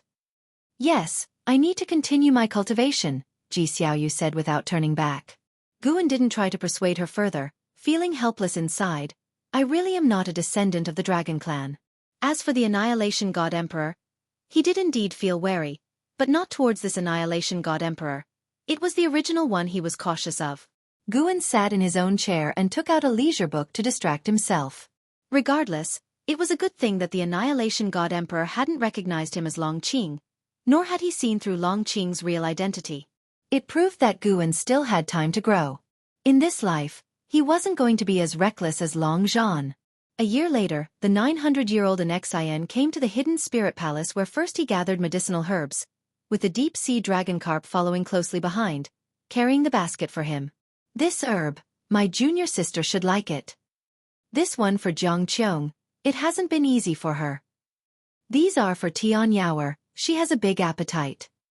Guan mumbled to himself while picking the herbs. The deep-sea dragon carp had grown accustomed to this. He didn't speak. With his long hair reaching his feet, wearing white clothes and an elegant demeanor, like a gentle woman. His eyes seemed to hold tenderness, a face full of feminine charm, making it difficult to guess that he was a male demon. When Guan finished gathering, He took the basket and handed a bag of seeds to the deep-sea dragon carp. As the deep-sea dragon carp began to plant the seeds, Guan walked to the entrance of the hidden spirit palace and sat on his rocking chair, taking out a book.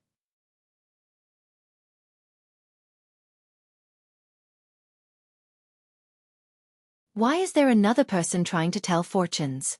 Guan could hardly bear to let the other party suffer a loss, so he chose no. You refuse to let the other party tell your fortune.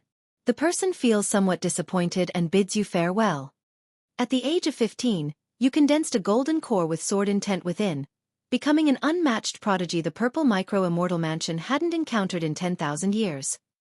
At the age of 17, you were sent by the purple micro-immortal mansion to the 10,000 sword immortal ridge. On the way, you encountered someone being attacked by a demon cultivator, whose wife and children had already been slain. You felt compassionate, but the elder accompanying you advised you not to interfere too much. Will you choose to intervene and save them? Here it comes. Time to kick off the immortal chivalrous life. Save them. Ignoring the elder's advice, you forcefully step in. The attackers are relentless and even start to besiege you. Out of desperation, you execute your swordsmanship, slaying the demon cultivator leader and accidentally seize 87 years of lifespan, marking a turning point in your destiny. Here it comes. Guan had been wondering why there had been no prompt about seizing lifespan. It turns out this kid had never taken a life. Only at the age of 17 did he discover the ability to seize lifespan, indicating he truly had a heart of great kindness. Guan also grew curious. Could it be that before starting the lifespan samsara, what he had in mind could determine the nature within the reincarnation? That's quite possible. In his previous reincarnation evolution, he had thought about surviving as much as possible, so his character in the reincarnation was more paranoid. At the age of 18, you arrive at the 10,000 sword immortal ridge, where you stand out among the thousands of trialists, and you obtain your first immortal sword in this life, Jinghong. At the age of 19, after contemplating the sword intent of 10,000 sword immortal ridge, you gain the appreciation of the ancestor of 10,000 sword immortal Dao, who wishes to take you as his disciple. Will you choose to agree? Definitely agree. What's there to hesitate about? Start getting stronger. Guan thought this and made his decision immediately. You choose to be apprenticed to the ancestor of 10,000 sword immortal Dao, you receive his instruction, and you begin to delve into the 10,000 sword immortal Dao. At 21, you finally step into the 10,000 sword immortal Dao. All of the swords in the 10,000 sword immortal ridge tremble for you. The ancestor is very satisfied with you and starts to personally train you in swordsmanship. Wait a minute.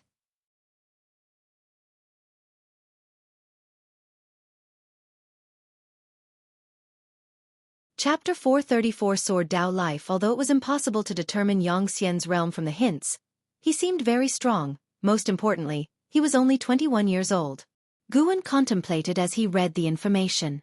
He even felt that the Dahong realm was stronger than the usual great heaven and earth, casually decorated with the word immortal.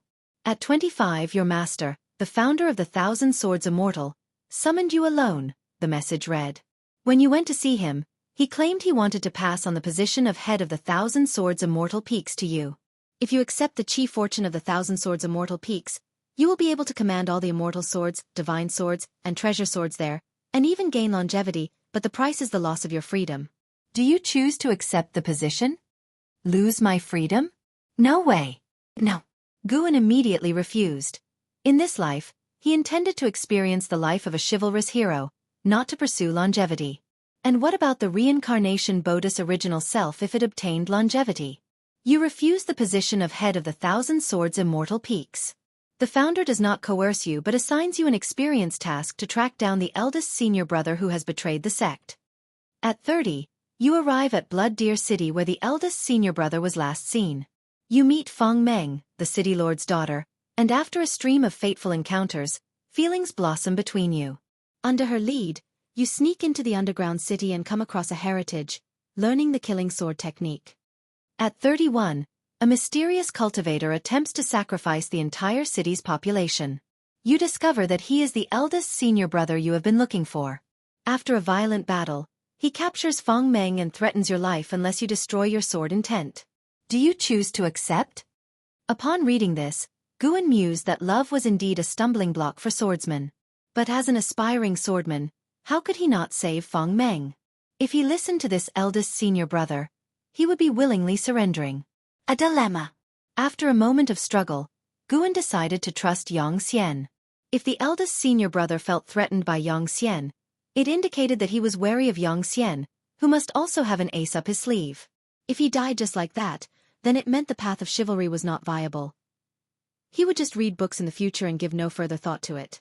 Guan silently chose to agree. You agree to destroy your sword intent. You dissipate the sword intent within you and sustain serious injuries. Your eldest senior brother laughs wildly, mocking your foolishness and threatening to execute Feng Meng. At the critical moment, your master, the founder of the Thousand Swords Immortal, acts. Using his finger as a sword from millions of miles away, he instantly kills your eldest senior brother. Enduring the pain, you catch Feng Meng as she falls from the sky. At 32, as you're contemplating the sword Dao in the courtyard, Feng Meng visits you.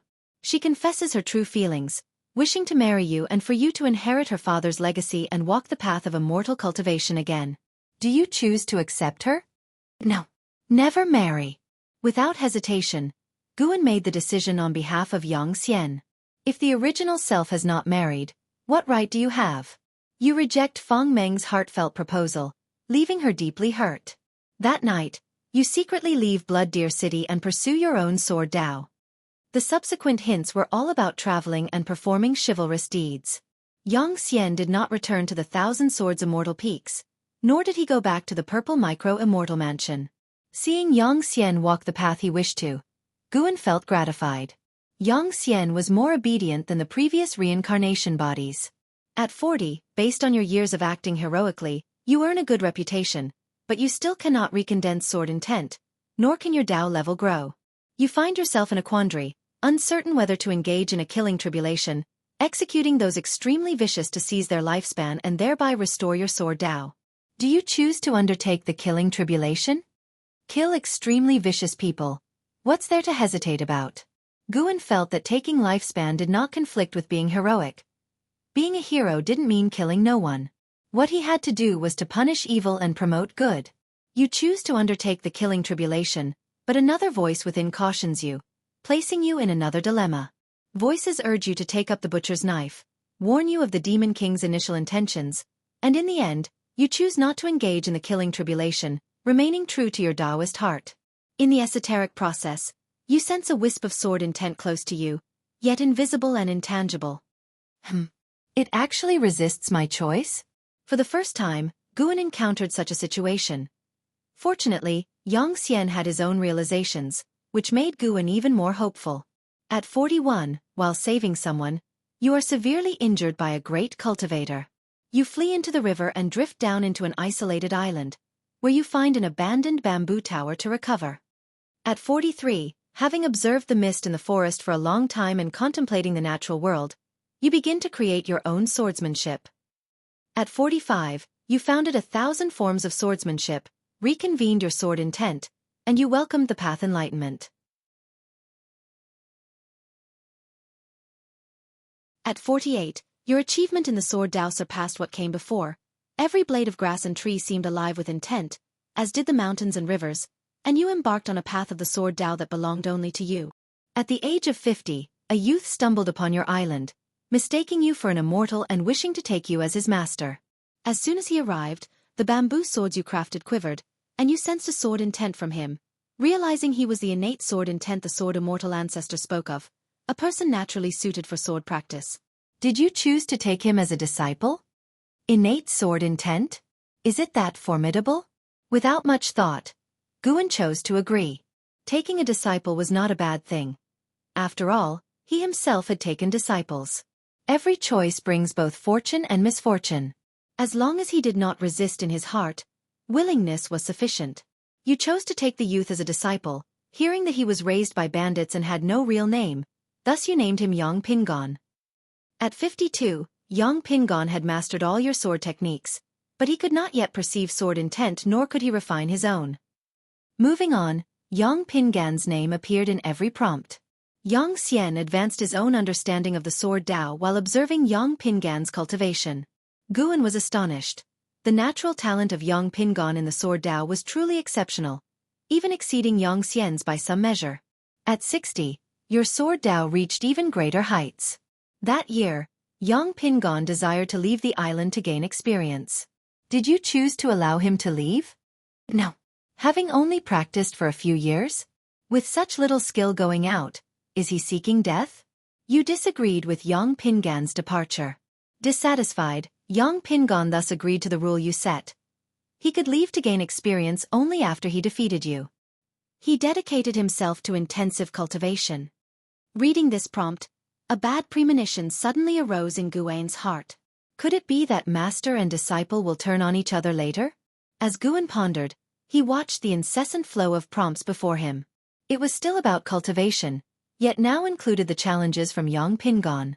Every 5 years, Yang Pingon would challenge Yang Xian, and according to the prompts, both master and disciple were growing rapidly. At 100, you once again ascended a step in your Sword Dao, and your consciousness peered into the Sword Dao river. You saw figures standing upon the river, and yearning for it. You drew closer only to encounter one of the figures swinging a sword at you, damaging your Sword Dao. Your consciousness retreated back to your body, and you found your sword intent temporarily dispersed, with your internal spiritual power also depleted. At this moment, your disciple Yang Pingon came to challenge you. Did you choose to consent to his challenge? Such terrible timing. Guan wanted to refuse, but on second thought, refusing meant showing weakness. Yang Pingon likely harbored no intent to kill him. It would be a good test of Yang Xian's true strength. Without sword intent and spiritual power, could Yang Xian still defeat Yang Pingon? You agreed to Yang Pingan's challenge, and after a fierce battle, both of you were injured, with Yang Pingon winning by a narrow margin. He shouted out excitedly, venting out years of repressed frustration, and you could only let him travel the world. Before parting, Yang Pingon gave you 3 deep kowtows, saying he would never forget the kindness of your teachings. At 101, your wounds healed. You reconvened your sword intent and gained new insights. Seeing Yang Xian actually lose, Guan felt helplessly resigned, but thankfully Yang Pingon still had some conscience. The path of practice continued. Yang Xian gave up the ability to seize lifespan, yet his growth rate remained swift. He secluded himself in the deep mountains without wandering out, delving into the Sword Dao, his cultivation advancing by leaps and bounds. Yang Pingon, however, did not return again. One prompt followed another. Quickly, time brought Yang Xian to the age of 500. At 507, you attained the accomplishment of perceiving everything in heaven and earth as a sword, and you buried all your swords at the bottom of a lake outside your island. At 508, a masked woman arrived at your island, claiming to be Feng Meng's daughter. Feng Meng was near death and wished to see you one last time. Did you choose to agree? Feng Meng? She actually had a daughter, but that was normal. Not all women can wait forever, especially since she was rejected by Yang Xian. With a sense of reminiscence in his heart, Guan then fell into hesitation.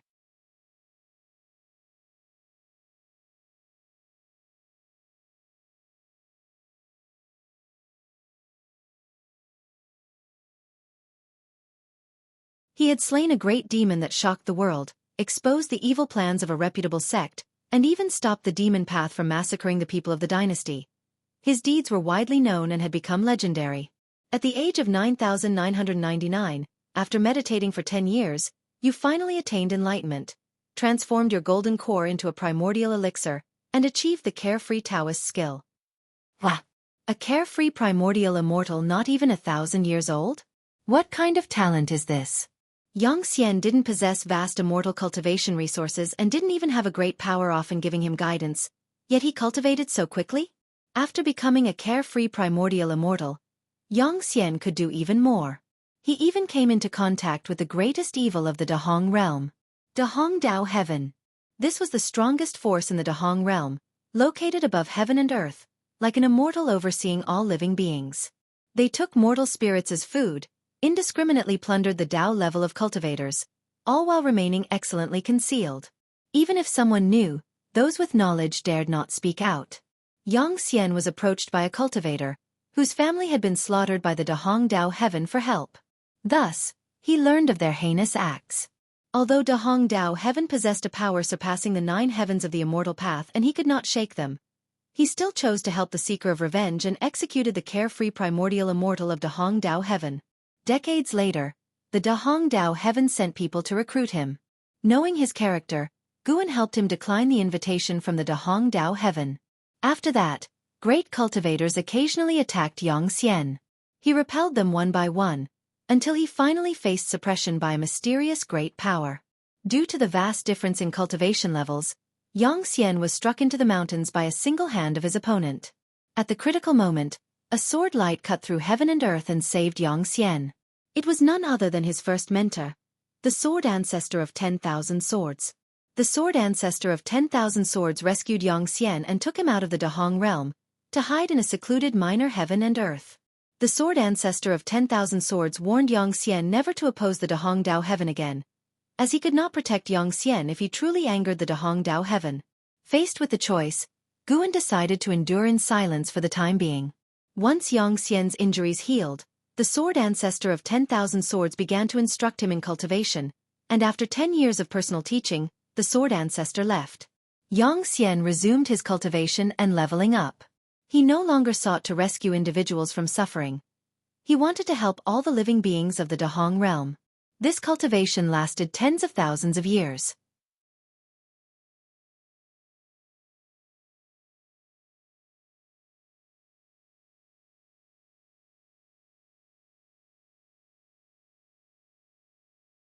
Chapter 436.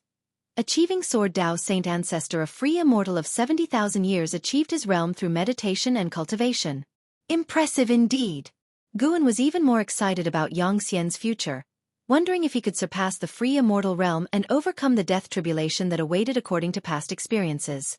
After reaching the free immortal realm, Yang Xian returned to the Dahong realm. Along his journey, he met several cultivators from the Dahong realm and learned about the situation there. For thousands of years, every millennium, the Dahong Dao Heaven would cleanse a region with blood.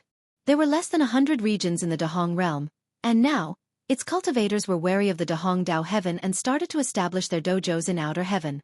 After parting ways with those cultivators, Yang Xian returned to the Dahong realm alone. He first visited his birthplace, the Ziwei Immortal Mansion, only to find it annihilated by the Dahong Dao Heaven long ago. The once familiar land was desolate, with just a few broken walls remaining of the immortal mansion. Hatred for all living beings combined with personal vengeance. Even Guan was concerned for the Dahong Dao Heaven, questioning whether Yang Xian would embark on a slaughter. Although the Dahong Dao Heaven had beings that transcended the 9 heavens of immortal path, Yang Xian also had the ability to evolve his lifespan, yet he chose not to use it. The following year, Yang Xian went to the site of the former Blood Deer City. He could no longer find Feng Meng's bones, and the city had vanished over time, leaving no trace behind, as though that memory was a figment of his imagination. Yang Xian decided to draw his sword against the Dahong Dao Heaven. 2 years later, Yang Xian descended upon the Hongtian realm of the Dahong Dao Heaven, intending to destroy its chi fortune and dissolve it. For this, he faced an ambush by the Dahong Dao Heaven. During the fierce battle, Yang Xian continuously improved his sword Dao achievement, making Guan suspect that he had used his lifespan evolution ability. The free immortals of the Dahong Dao Heaven were alarmed.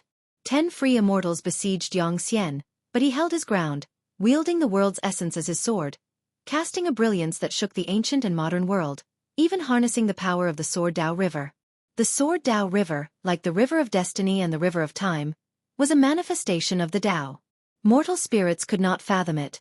It represented the condensed power of the Sword Dao. Boosted by the Sword Dao River, Yang Xian eliminated the physical bodies of the 10 free immortals in one strike, forcing their divine souls to flee in disarray. Just as Yang Xian was about to destroy the foundation of the Dahong Dao Heaven, an ancient being from it descended, a being who surpassed the free immortals, leaving Yang Xian to fend off the attacks as best as he could. When Yang Xian was nearly overwhelmed, the Sword Saint Ancestor arrived to aid him and ultimately fell. Yang Xian, in utter fury, awakened his sword heart to a divine level, making heaven and earth tremble. Guan, looking at the prompt before him, could already imagine how dire the situation had been. A battle of free immortals against a Taoist hidden immortal. Without the protection of the Sword Dao River, Yang Xian, no matter how strong, would have met his demise. But this time was different from the past. Yang Xian had an ally.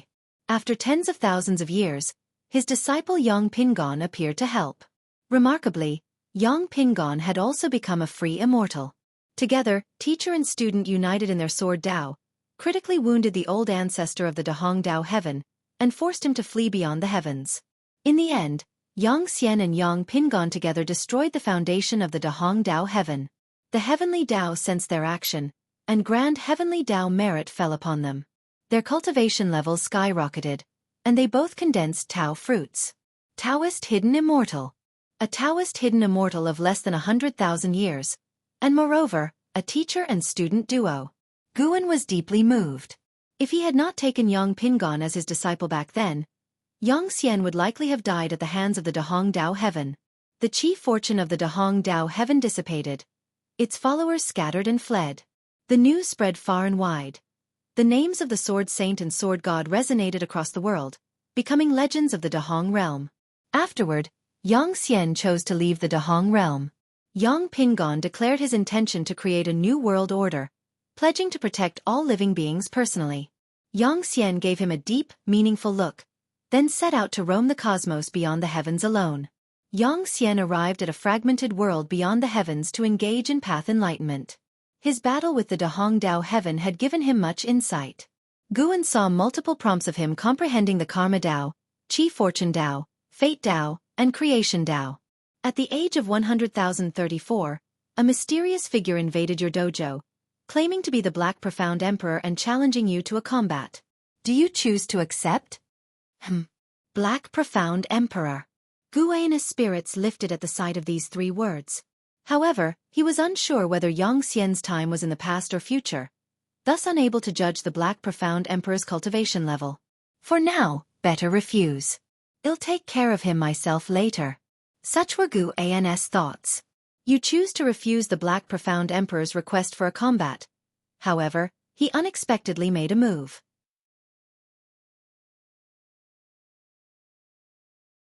You countered with a single sword strike, annihilating the Black Profound Emperor's physical body. His divine soul manifested in shock and fear, leaving behind a harsh threat before escaping with Xian Miao method beyond your pursuit, leaving you sinking into contemplation, watching the direction he fled. One. Victory with a single strike. Guan was filled with surprise and delight. Yang Xian was more formidable than Lu Han, Xiao Xingtian, and Chu Lu. However, it was regrettable that the Black Profound Emperor had escaped. From this life, it was clear that the Black Profound Emperor had been relentlessly pursuing his reincarnation. Why was that so? What grievance did they have that warranted the Black Profound Emperor to persistently hunt down his reincarnation body? Guan couldn't figure out why, but he began to look forward to Yang Xian encountering the Black Profound Emperor again. After surviving the attack of the Black Profound Emperor, surely Yang Xian should be able to reach an even higher realm? After the Black Profound Emperor fled, Yang Xian reflected on the path enlightenment for 1,000 years, and then he ventured deep into the cosmos, entering the silent destruction domain, and made the acquaintance of people whose mere titles were extraordinary. There were still female cultivators at the Tao fruit realm who wished to become his Taoist friend, and Guan still helped him refuse. At 300,000 years old, Yang Xian achieved the status of Xian Yuan free immortal. He continued to uphold the chivalrous spirit of relieving suffering in the cosmos, spreading his name even further, and he gained a new title. Sword Dao Saint Ancestor. At 332, 71-34 years old, while you were teaching Sword Dao to the juniors of various dojos in the universe, the Black Profound Emperor suddenly attacked, wishing to annihilate your entire dojo. You used the stars as your sword, with the sword intent of billions of stars converging into a Sword Dao holy net that enveloped the Black Profound Emperor and fiercely vanquished him. However, you did not receive a prompt about seizing lifespan. Hence you concluded the Black Profound Emperor was still alive. This bastard was really hard to kill.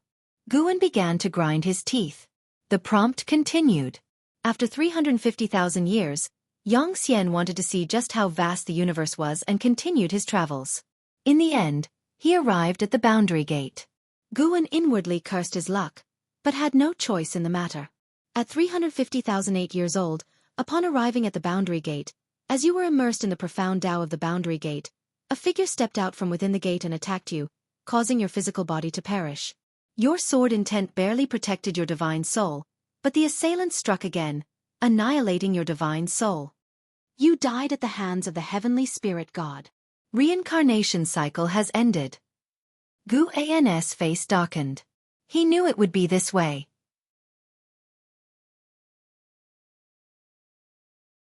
Previously, the Black Profound Emperor was an insurmountable barrier he had finally overcome, and now the heavenly spirit god had become his new obstacle.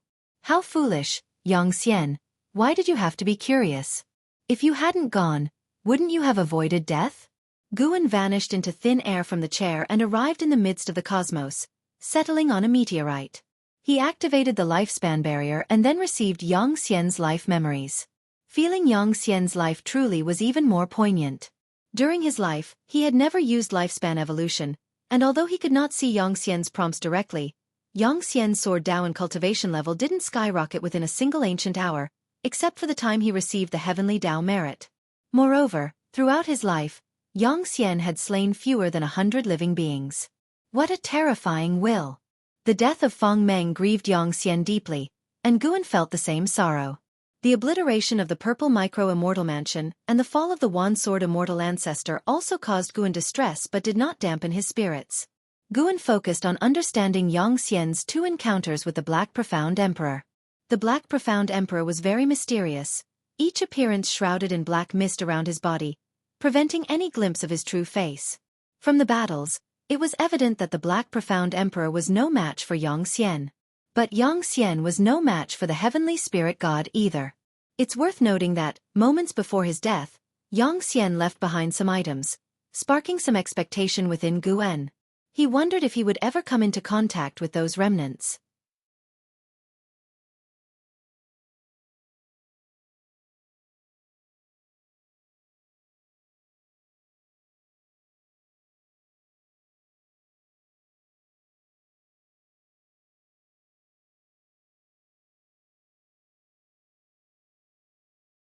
Wu Ju said with a smile, unable to wait to watch the battle. After a moment's thought, Guan said, "Never mind, don't tell her so she doesn't worry."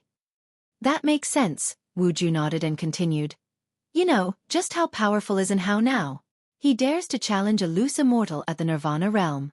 It's said that it gets increasingly difficult to surpass others in the higher realms of the immortal path, and even within the same realm, defeating one another is as hard as reaching the heavens." And Hao was younger than Wu Ju, who had just reached the Mahayana realm. Yet and Hao was already challenging loose immortals. How could he not admire and Hao? For a long time, he had been the #1 talent of the Supreme Sect, but both he and everyone in the sect felt he was not the strongest talent in the sect's history, because someone else was firmly holding that position. Guan pointed to his own face feigning astonishment. "You're asking me?" Wu Ju laughed. "Aren't you the self-proclaimed sword venerable Fu Dao? After all, and how is your disciple? Do you want me to tell him about this?" Guan gave him a sidelong glance. "You don't believe me anyway. Say what you want. I'm not afraid." Wu Ju got excited. "Since you're not afraid, I'll tell him. I'm looking forward to the scene when you two meet."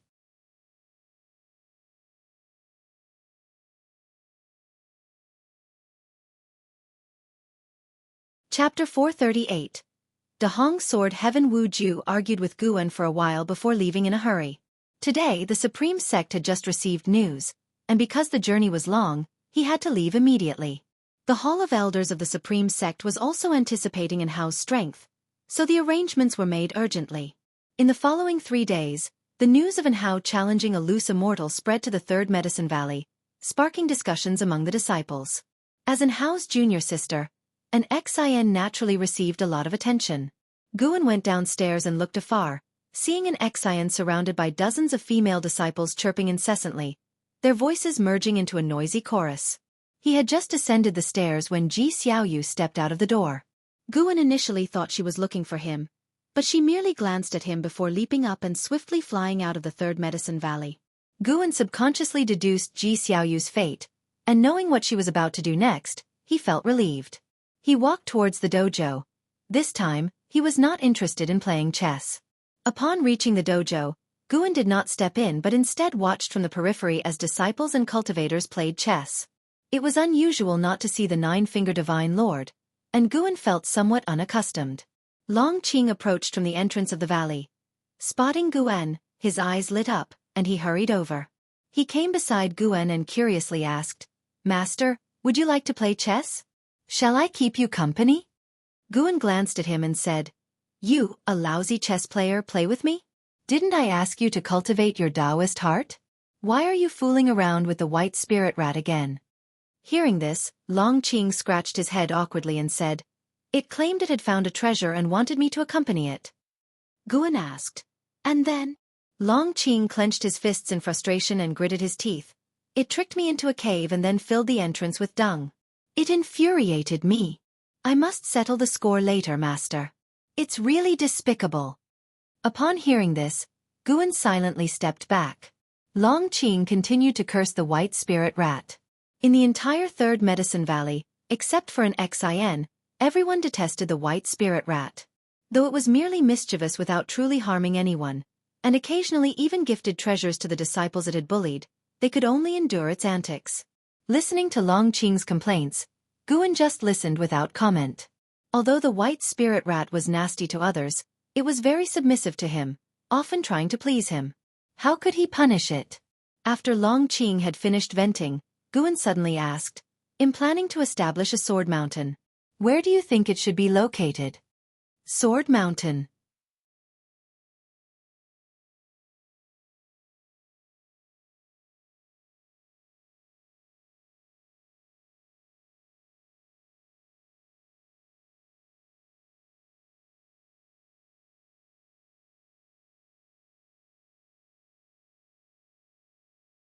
Chapter 439. Ju Luo Sword Monarch Sword Cultivators of the Divine Thought True Immortal Realm were formidable, their sword intent stirring the entire world, but to harbor illusions to obstruct Dahong Sword Heaven was undeniably a fool's dream. Gu An's gaze returned to Dahong Sword Heaven, where continuous figures flew out of the reincarnation vortex, each emitting a formidable sword intent, led by two free immortals. These people's faces were unfamiliar to Guan, never having been seen in Yang Xian's memories. However, he was certain that Dahong Sword Heaven was founded by Yang Xian's disciple, Yang Pingon. Previously, Dahong Sword Heaven had not appeared, but now it did. Could it be because its followers were being taught the Holy Heart Sword Tao? Guan felt this was only part of the reason. Their imposing manner suggested they harbored designs on the great heavenly spirit land. After a brief negotiation, the Holy Court and the Immortal Dynasty commenced their siege on Dahong Sword Heaven, the battle fierce. Long Qing could not view the fight from outer heaven, but he was lost in boundless imagination. The Supreme Sect, disturbed by the Immortal Dynasty's sword intent, debated where this sword intent originated. After watching for a while, Guan turned and left, with Long Qing quickly following, inquiring about the situation in outer heaven. Guan did not conceal the facts, briefly describing the battle in outer heaven. Long Qing listened excitedly, his longing for the immortal path realm intensifying. Upon returning to Medicine Valley, Long Qing hurried to his room to meditate, determined to make his master proud and to become a powerful figure who could stir the winds and clouds of the world. Guan returned to his room, untroubled by Dahong Sword Heaven bringing calamity, as this group was not potent enough to threaten the great heavenly spirit land. Sitting at his desk, Guan turned to look out the window, his thoughts drifting to distant memories. There on that island, only Yang Pingon accompanied him, always challenging him. Thinking of it, he felt quite nostalgic. Seeing the robust chi fortune of Dahong Sword Heaven, it was clear that a lengthy time had passed since Yang Pingon had established it. How strong was Yang Pingon now? Guan looked forward to finding out, though he also felt a sense of urgency. Times had changed, and it was essential to guard against others. Guessing Yang Pingon's intentions in seeking the Holy Heart Sword Tao was challenging. Setting aside Yang Pingon, he also had to consider the Annihilation God Emperor as a hypothetical enemy, striving to grow stronger. Moreover, the depths of the universe still had the heavenly spirit god as an obstacle. What a long and heavy responsibility. With these thoughts in mind, Guan took out the latest volume of the Supreme Secret Records and began to consolidate his Taoist heart. The Supreme Secret Records were still being written but were no longer sold in the market. Only Guan had access, as a form of repayment from Shenzhen. At dawn, the waves crashed against the shore. On the cliff, streams of sword chi appeared out of nowhere, circling and coiling to form a vortex that rapidly expanded, followed by a figure stepping out from it, landing on the cliff. Bathed in sunlight, this was a man in black armor and a white cloak. His long hair tied under a white jade crown, and a treasure sword hanging at his waist. His handsome face emanated a commanding arrogance. After landing, he looked around. The sword chi vortex behind him quickly contracted. After looking around, he smiled, then raised his right hand, sword chi emerging in his palm to condense into a silver mirror, the mirror reflecting a gentle woman. Sword Lord, the fate of the great heavenly spirit land is in chaos. It is for this reason that I could help you infiltrate it, but this also implies unpredictable dangers. You must be very careful, the woman in the mirror spoke, her face filled with worry. The man with the mirror hailed from Dahong Sword Heaven, revered as Ju Luo Sword Monarch. Hearing the woman's words, Ju Luo Sword Monarch responded dismissively. The great heavenly spirit land is not what it used to be. After that great battle, it's just a fragment of the great heavenly spirit land now. No one can threaten me, rest assured. The woman in the mirror frowned, then asked, Can you tell me now why you want to infiltrate the great heavenly spirit land? Ju Luo Sword Monarch looked into the distance and said, The Holy Heart Sword Dao has reappeared.